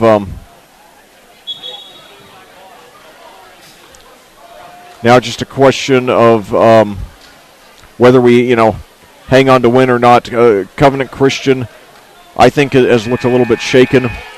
The last couple of times down court, they, seem like they're not as confident in their offense as they were earlier in the game. And certainly most of the time when your opponent loses its confidence on offense and it's late in the game and they have to get their shots to fall to win, most of the time, you're probably going to hang on to win. Hopefully that'll be the case for Cascade today. So Grant with the ball. Fakes a jump shot. Knocked out of bounds to Cascade. 3:26 to go, so we got the ball and a 4-point lead. So it's not certain yet, but looks good.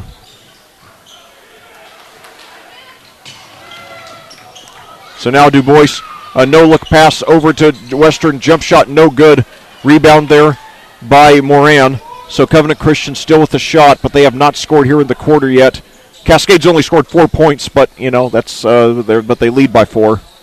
So now Webb drives to the basket, and it's knocked away. And Tharp comes away with the steal, takes it down himself, fakes the jump shot, pitches over to DuBois, and now he just holds on to it. Now dribbles and passes over to Western to Tharp. Now to Alderson. 2:48 to go. Cascade, starting to close in on this one. And now a dangerous pass, though, a bad pass stolen there by Webb. So Covenant Christian still alive, 2:35 to go, down by 4.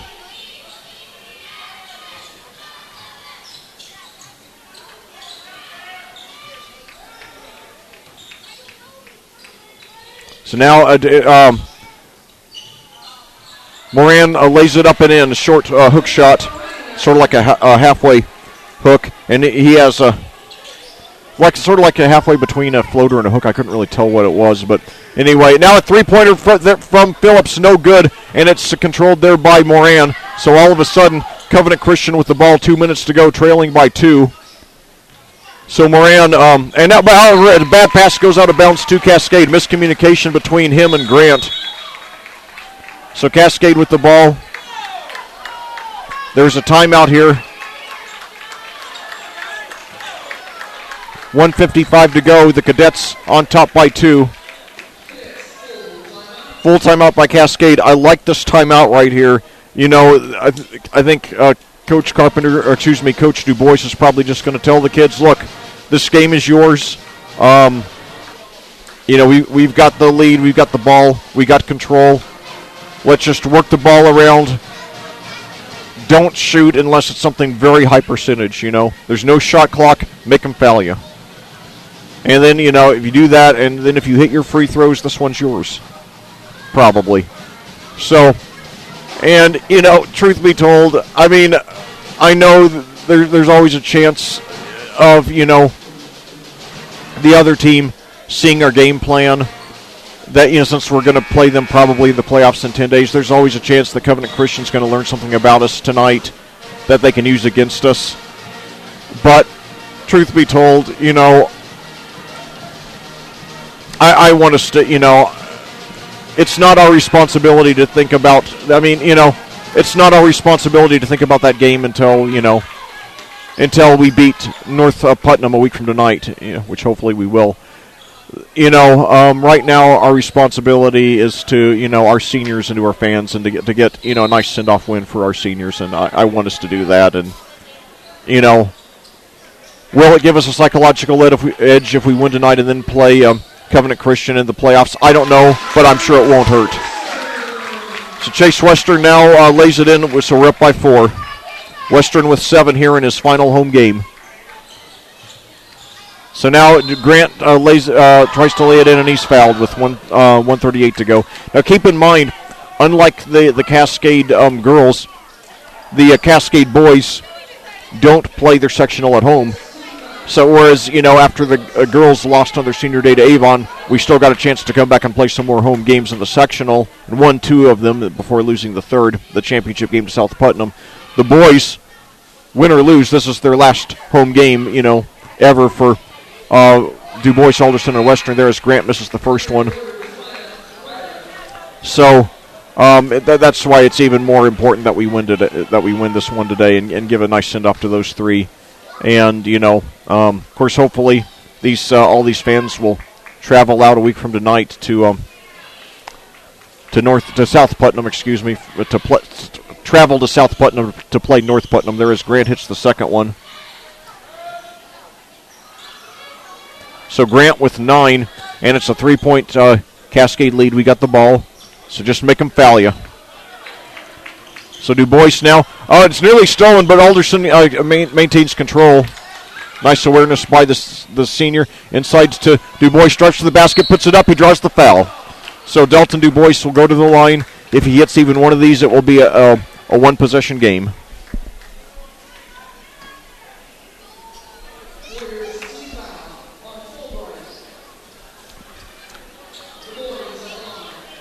Come on, Dalton. This is what you've been playing for the last 10 years in youth basketball. First one, no good after a few bounces. Final from college basketball, Butler beats Creighton 93-70.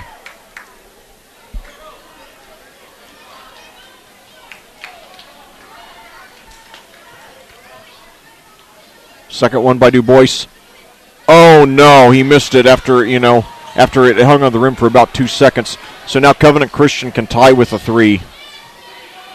You got to hit your free throws. And now Covenant Christian takes a timeout with 1:11 to go. So here's a status update. 1:11 to go in the fourth quarter. Cascade 43, Covenant Christian 40.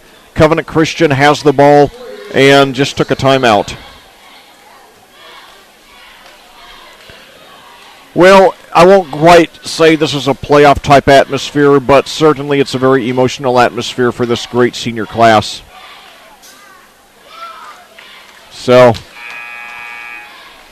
we'll see what happens. But the main thing, I'm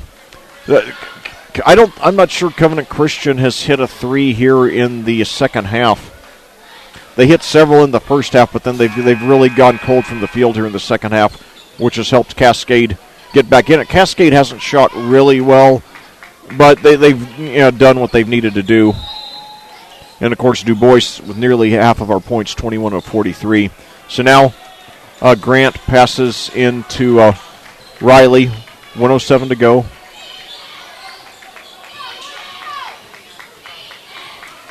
Well, a minute now.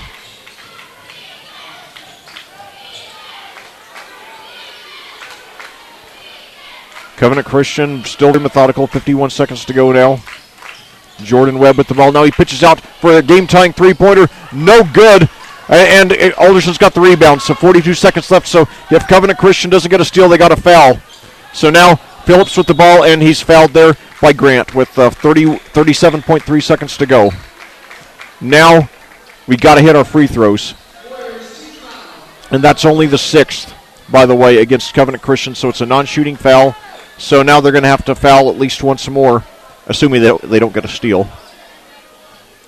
So Phillips now inbounding to DuBois and pitches over to Alderson. And it's stolen from him. Now down to Webb, drives to the basket. He puts it up, no good. However, Fulbright puts it back up and in, cuts the lead to 26.1 seconds to go. But however, there's a Covenant Christian player injured.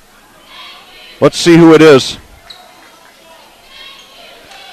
Oh, no, I hope it's nothing serious. He's on his hands and knees. He appears to be in pain. Okay, that's Webb, boy. And he's getting up, and it looks like he doesn't, it looks like he has a foot or ankle injury the way he's limping off the court.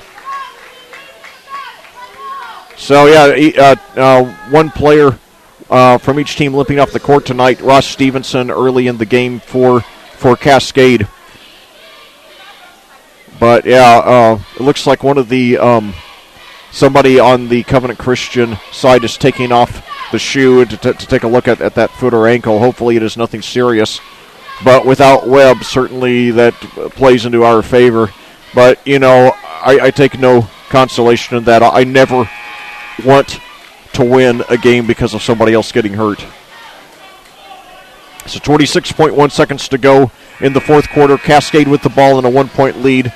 A steal just converted into a putback there by Sam Fulbright cuts the lead to 1. It's been a low-scoring fourth quarter, 6-5 in favor of Cascade. So now inside to DuBois, and he's fouled with 23.9 seconds to go. So that does put Cascade into the bonus, so DuBois will be going to the line for a 1-and-1. Now, it's important to remember, even if he hits both of these, it will still be a one-possession game, and Covenant Christian can tie with a 3. And Webb coming into the game limping. You got to admire that young man, what a competitor he is. He should be playing college ball, maybe the Division II or so level a year from now. Only 6 feet tall, playing for a 2A school might hurt his chances, but 22 points a game, you can't ignore that. And especially the kind of competitor he is coming in with an ankle injury like that. So DuBois misses it, but he gets the rebound and puts it in, and we got a 4-point lead, 19 seconds to go. Boy, I think he cut Covenant Christian asleep on the inbound, on the rebound. I think maybe Covenant Christian. Covenant Christian takes a timeout, by the way. I think Covenant Christian might have forgotten that it was only a 1-and-1 rather than 2 shots. So great awareness there by DuBois, who has game high 23. He has a little more than half of our points, 23 of 45. What a great senior day for that young man, who has a bright future ahead of him.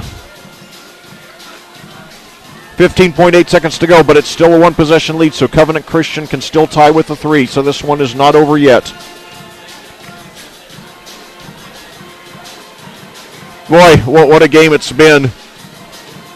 These are two teams that, because of the area they play in, they don't get a lot of press. Covenant Christian, they're in Indianapolis in the shadow of Ben Davis, who's just about a mile south. And then, obviously other big teams. And then Cascade, has always taken a back seat to, the big schools here in the county, especially Brownsburg, Avon, and Plainfield, and to a lesser extent Tri-West and Danville. But what a game this has been. These are really two underrated programs. Covenant Christian, only a 21-year-old school, really has been one of the best teams in the last decade here in Class 2A in Central Indiana. Won a couple of sectionals in 2009 and 2011. So now inside to Kikaba. 14 seconds to go.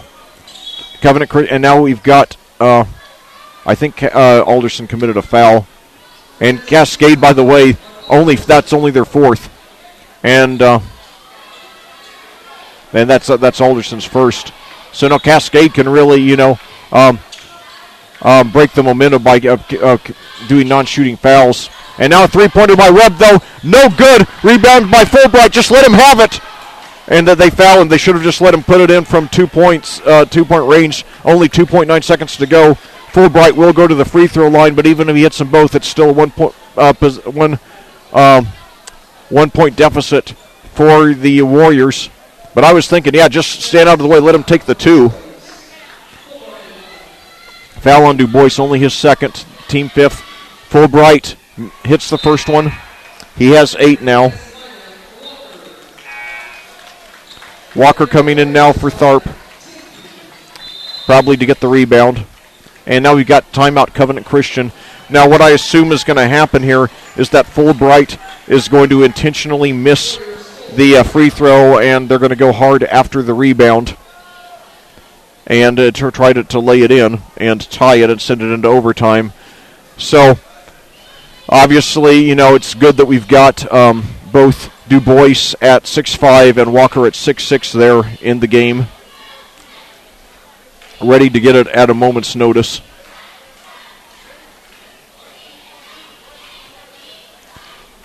So when we return to action, Sam Fulbright will be at the free throw line for the second of 2 free throws. Cascade leads 45-43, and 2.9 seconds to go here in the fourth quarter. This is senior day for Cascade, the last home game of Dalton DuBois, Michael Alderson, and Chase Western. One of the great senior classes in Cascade history. Last season, the team went 14-9, one of the best records in school history. This year, not quite as good, having lost Michael Alderson and Evan Birch to graduation, but still with a chance at a winning season. They'll move to 500 for the first time all season if they hang on for the win tonight. So now, Fulbright with the ball. Again, he's likely to try to miss this free throw. We shall see.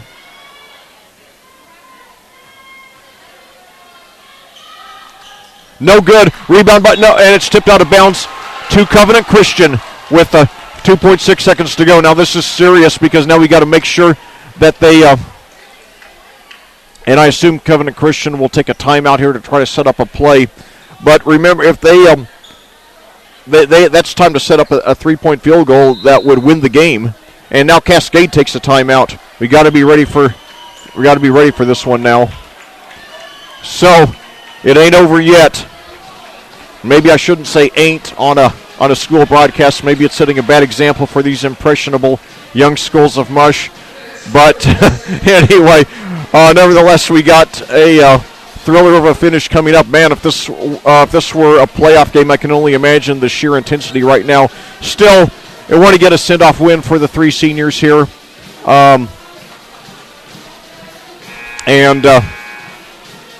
So the main thing right now, don't let them get a good look at a 3-pointer. And try to guard against a 2-pointer, but especially, if this game were to go into overtime, I think we would clearly have the momentum, especially with Webb probably not, the team's leading scorer, Covenant Christian's leading scorer, not being, at 100% probably after that foot or ankle injury, even though he has stayed in the game. So Webb inbounding under the basket. 2.6 seconds to go. Inside to Kikaba, and he pitches over. Webb shoots a three. It's good. Will it count? Oh, no, it counts. Oh, my God. Oh, no. Heartbreaking finish for the Cadets on their senior day. They lose by 1 point at the buzzer, and I feel awful for these kids. Cascade is standing around in stunned silence. But you got to give all the credit in the world to Covenant Christian, and especially Jordan Webb with, staying in the game after that injury. And then, really diagramming a brilliant play. They threw the ball. He inbounded the ball, and it reminds me, of that old thing that you hear commentators say sometimes: beware of the man who inbounds the pass. Sometimes, he's the one who ends up taking the shot, and that was the case tonight. He inbounded to Kikaba, who found Webb open, who hit it. And I was not sure that he got the ball off in time. It was very close, but the referee ruled that he did. And it ended up being a 46-45 win for the Warriors. So, anyway, heartbreaking senior day loss for the for the Cadets. We'll be back with a recap and a look ahead to the playoffs after these words from our sponsors here on audiosportsonline.com. The Cascade High School Athletic Department simply would not be able to operate without the financial support of our business partners. We would like to recognize and thank them for their generosity. The official health provider to the Cadets, Hendricks Regional Health, Diamond Partners, Bestway Drywall, and North Salem State Bank, Platinum Partners, Allen Irrigation Company, CJ's Pizza, and Dunn Insurance Agency, Gold Partner, Endeavor Communications, Silver Partner, Electric Plus, Bronze Partner, Hankey Photography, and DMH Photographics. Thank you, business partners. Your support of the student-athletes of Cascade High School is greatly appreciated. Well, back here at Clayton for a final time tonight, and sadly a final time this season, where your Cascade Cadets have, in a very heartbreaking manner, lost their senior day game 46-45 to the Covenant Christian Warriors, a game in which Cascade led for almost the entire fourth quarter until Jordan Webb, shortly after sustaining a foot or ankle injury, put in a three-pointer at the buzzer to give Covenant Christian the road win. This was a game that was neck and neck for a lot of the way. Cascade played hard for the most part, executed well, maybe didn't block out enough in the first quarter. Had trouble getting their shots to fall, and as has been the case most of the season, had trouble getting offense out of anyone other than Dalton DuBois, which ended up coming back to haunt us in the end. In the second half, Cascade did a great job, limiting second chance points, and their shots began to fall a little better while Covenant Christian went cold from the field. Then in the fourth quarter, Cascade got the lead up to 4 points and had a couple of chances to put it away, but missed some free throws, very big free throws down the stretch. And then when we had the ball in the final seconds, lost it on a steal, and Sam Fulbright got the ball at the free throw line, trailing. When in the final seconds, when it was Cascade was leading by 3, Covenant Christian got a steal, and then Sam Fulbright put in a missed shot, or rebounded a missed shot and tipped it in to cut the lead to 1. And then in the final seconds, then after Cascade had pushed the lead back up to 3, then, had pushed the lead back up to 2, Fulbright I'm sorry, Cascade pushed the lead back up to 3. And then Fulbright got to the free throw line after a 3-point field goal that would have tied the game went awry. Fulbright was fouled and went to the free throw line, made the first one to cut the lead to 2, and then guarding against an intentional miss, Coach DuBois put in Benson Walker so that he at 6'6" and Chris and Dalton DuBois at 6'5" would, have a great shot at an intentionally missed free throw. However, the ball went off. I couldn't tell whose hands it went off, but it went off somebody's hands out of bounds after the missed free throw. And then it was actually Cascade, not Covenant Christian, who took the timeout, but Jordan Webb, who had stayed in the game after leaving briefly. He returned to the game after leaving briefly with a foot or ankle injury late in the game. And he inbounded the ball to Gus Kikawa.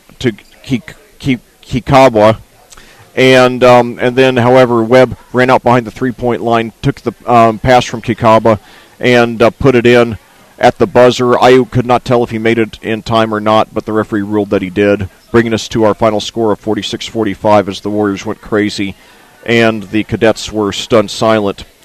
Look at the individual scoring for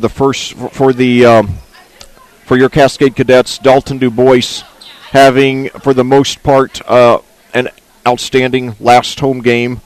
However, he missed several free throws down the stretch that ended up haunting us. He scored 23 of our 45 points. He was our only player to hit double figures tonight. Mason Tharp, who had scored double figures in 3 of the last 6 games coming into tonight, looked like he was going to do it again. He scored 8 points in the first half, none in the second half, however, and that ended up being very costly to us. In addition, Chase Western, also one of our seniors, scored 7 points tonight, and from there it went way down with Bryson Phillips scoring 3, Benson Walker 2, Justin Hurst 2, and Michael Alderson, our third senior, scoring 1. So once again, DuBois 7, Tharp 8, Western 7, Phillips 3, Walker 2, Alderson 1, and Hurst 1. Meanwhile, for Covenant Christian, Jordan Webb scored 13, including the three-pointer at the buzzer to win it.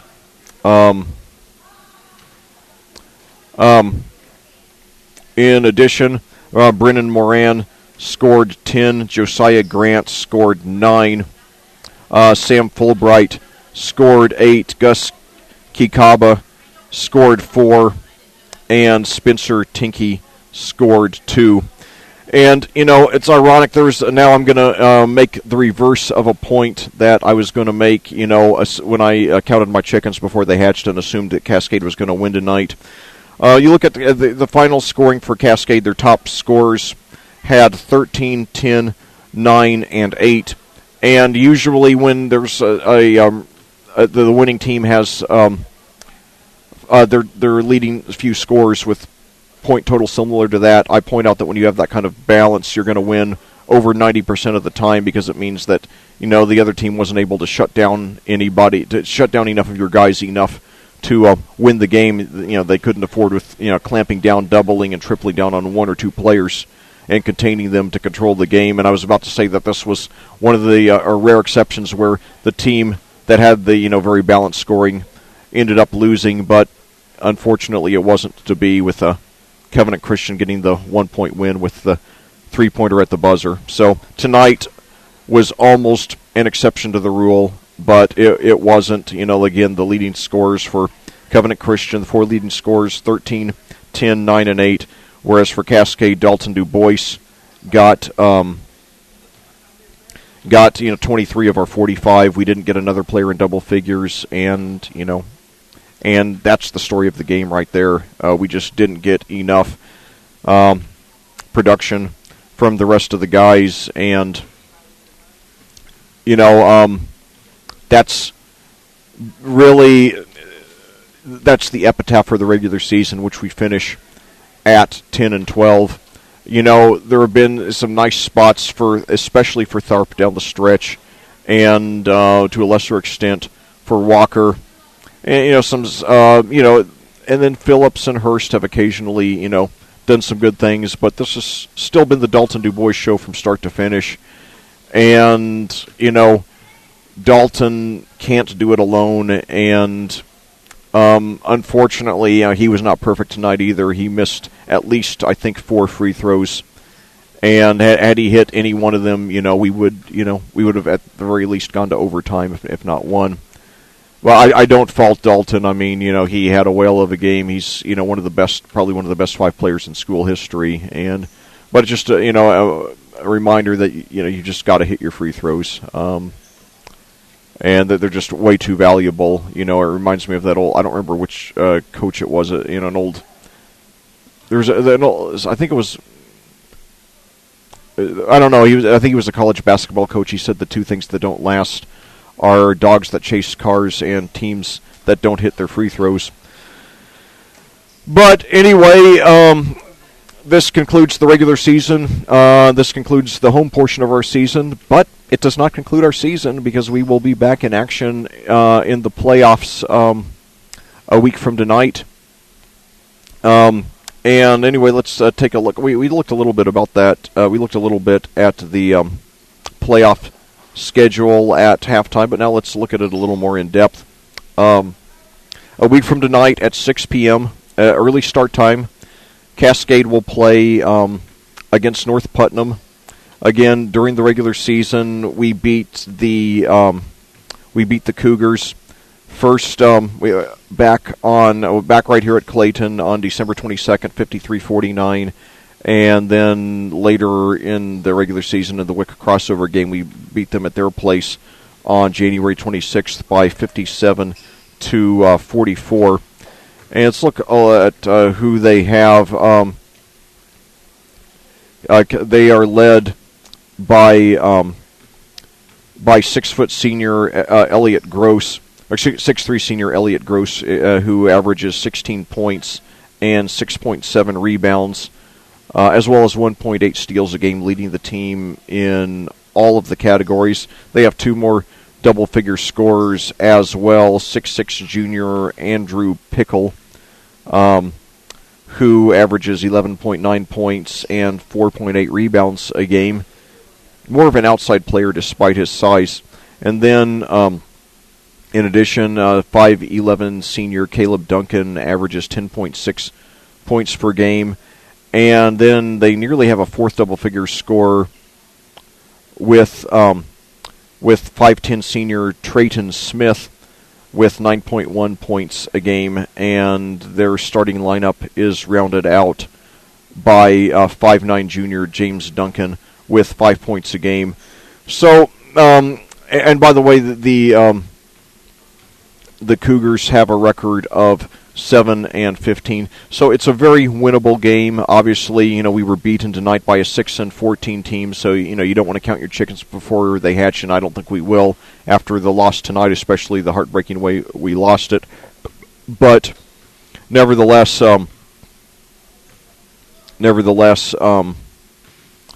it does look promising. And then I want you all to, if you can take off work early, whatever you can, to get out there to give the kids a good crowd, to get, it's at least several hundred Cascade fans.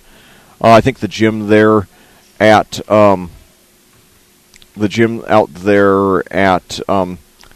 South Putnam holds, I think it's a little bigger than ours. Yeah, 2,264, just slightly bigger than ours. So, that'd be great if we could, get it with a bunch of Cascade fans wearing their black and Columbia blue and just giving these kids a lot of support. It's a game that we have a shot to win, but, again, we can't take it for granted. And then I hope you all will hang on that night. Watch the second game between Cloverdale, featuring the leading scorer in the state, Jalen Moore, a 5'9" sensation. It really reminds me a lot of Allen Iverson. He still has a shot to get the biggest scoring season in state history, and he's on his way to play for Utah State University. Averages 37.5 points a game. Cloverdale, he plays for Cloverdale. They're 16-6. They will play Monrovia, who is 13-8. By the way, in the regular season, we lost to both of those teams. We lost to Monrovia 55-42, and then to Cloverdale 72-42. So fortunately, they're both on the other side of the bracket, so we would only have to play one of them to win the sectional. Then, if we do beat North Putnam, we'll get a revenge match against this Covenant Christian team, and I guarantee you we're going to come out fired up for this game to get back at them for what they did to us tonight on our senior day, which doesn't guarantee that we're going to win. Obviously they beat us once, they can beat us again, but certainly, obviously we would be all fired up for that one. That would be also the 6 o'clock game on Friday. And then, meanwhile, South Putnam 10-12, who we beat by a score of 62-48 back here on January 16th. They will play they're 10-12. They will play the Cloverdale Monrovia winner. And then Saturday at 7, the two semifinal teams will play against each other.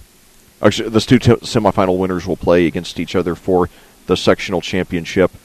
So, I hope you all will get out there. Hopefully, we'll have 3 games out there, and hopefully hopefully we'll win all 3.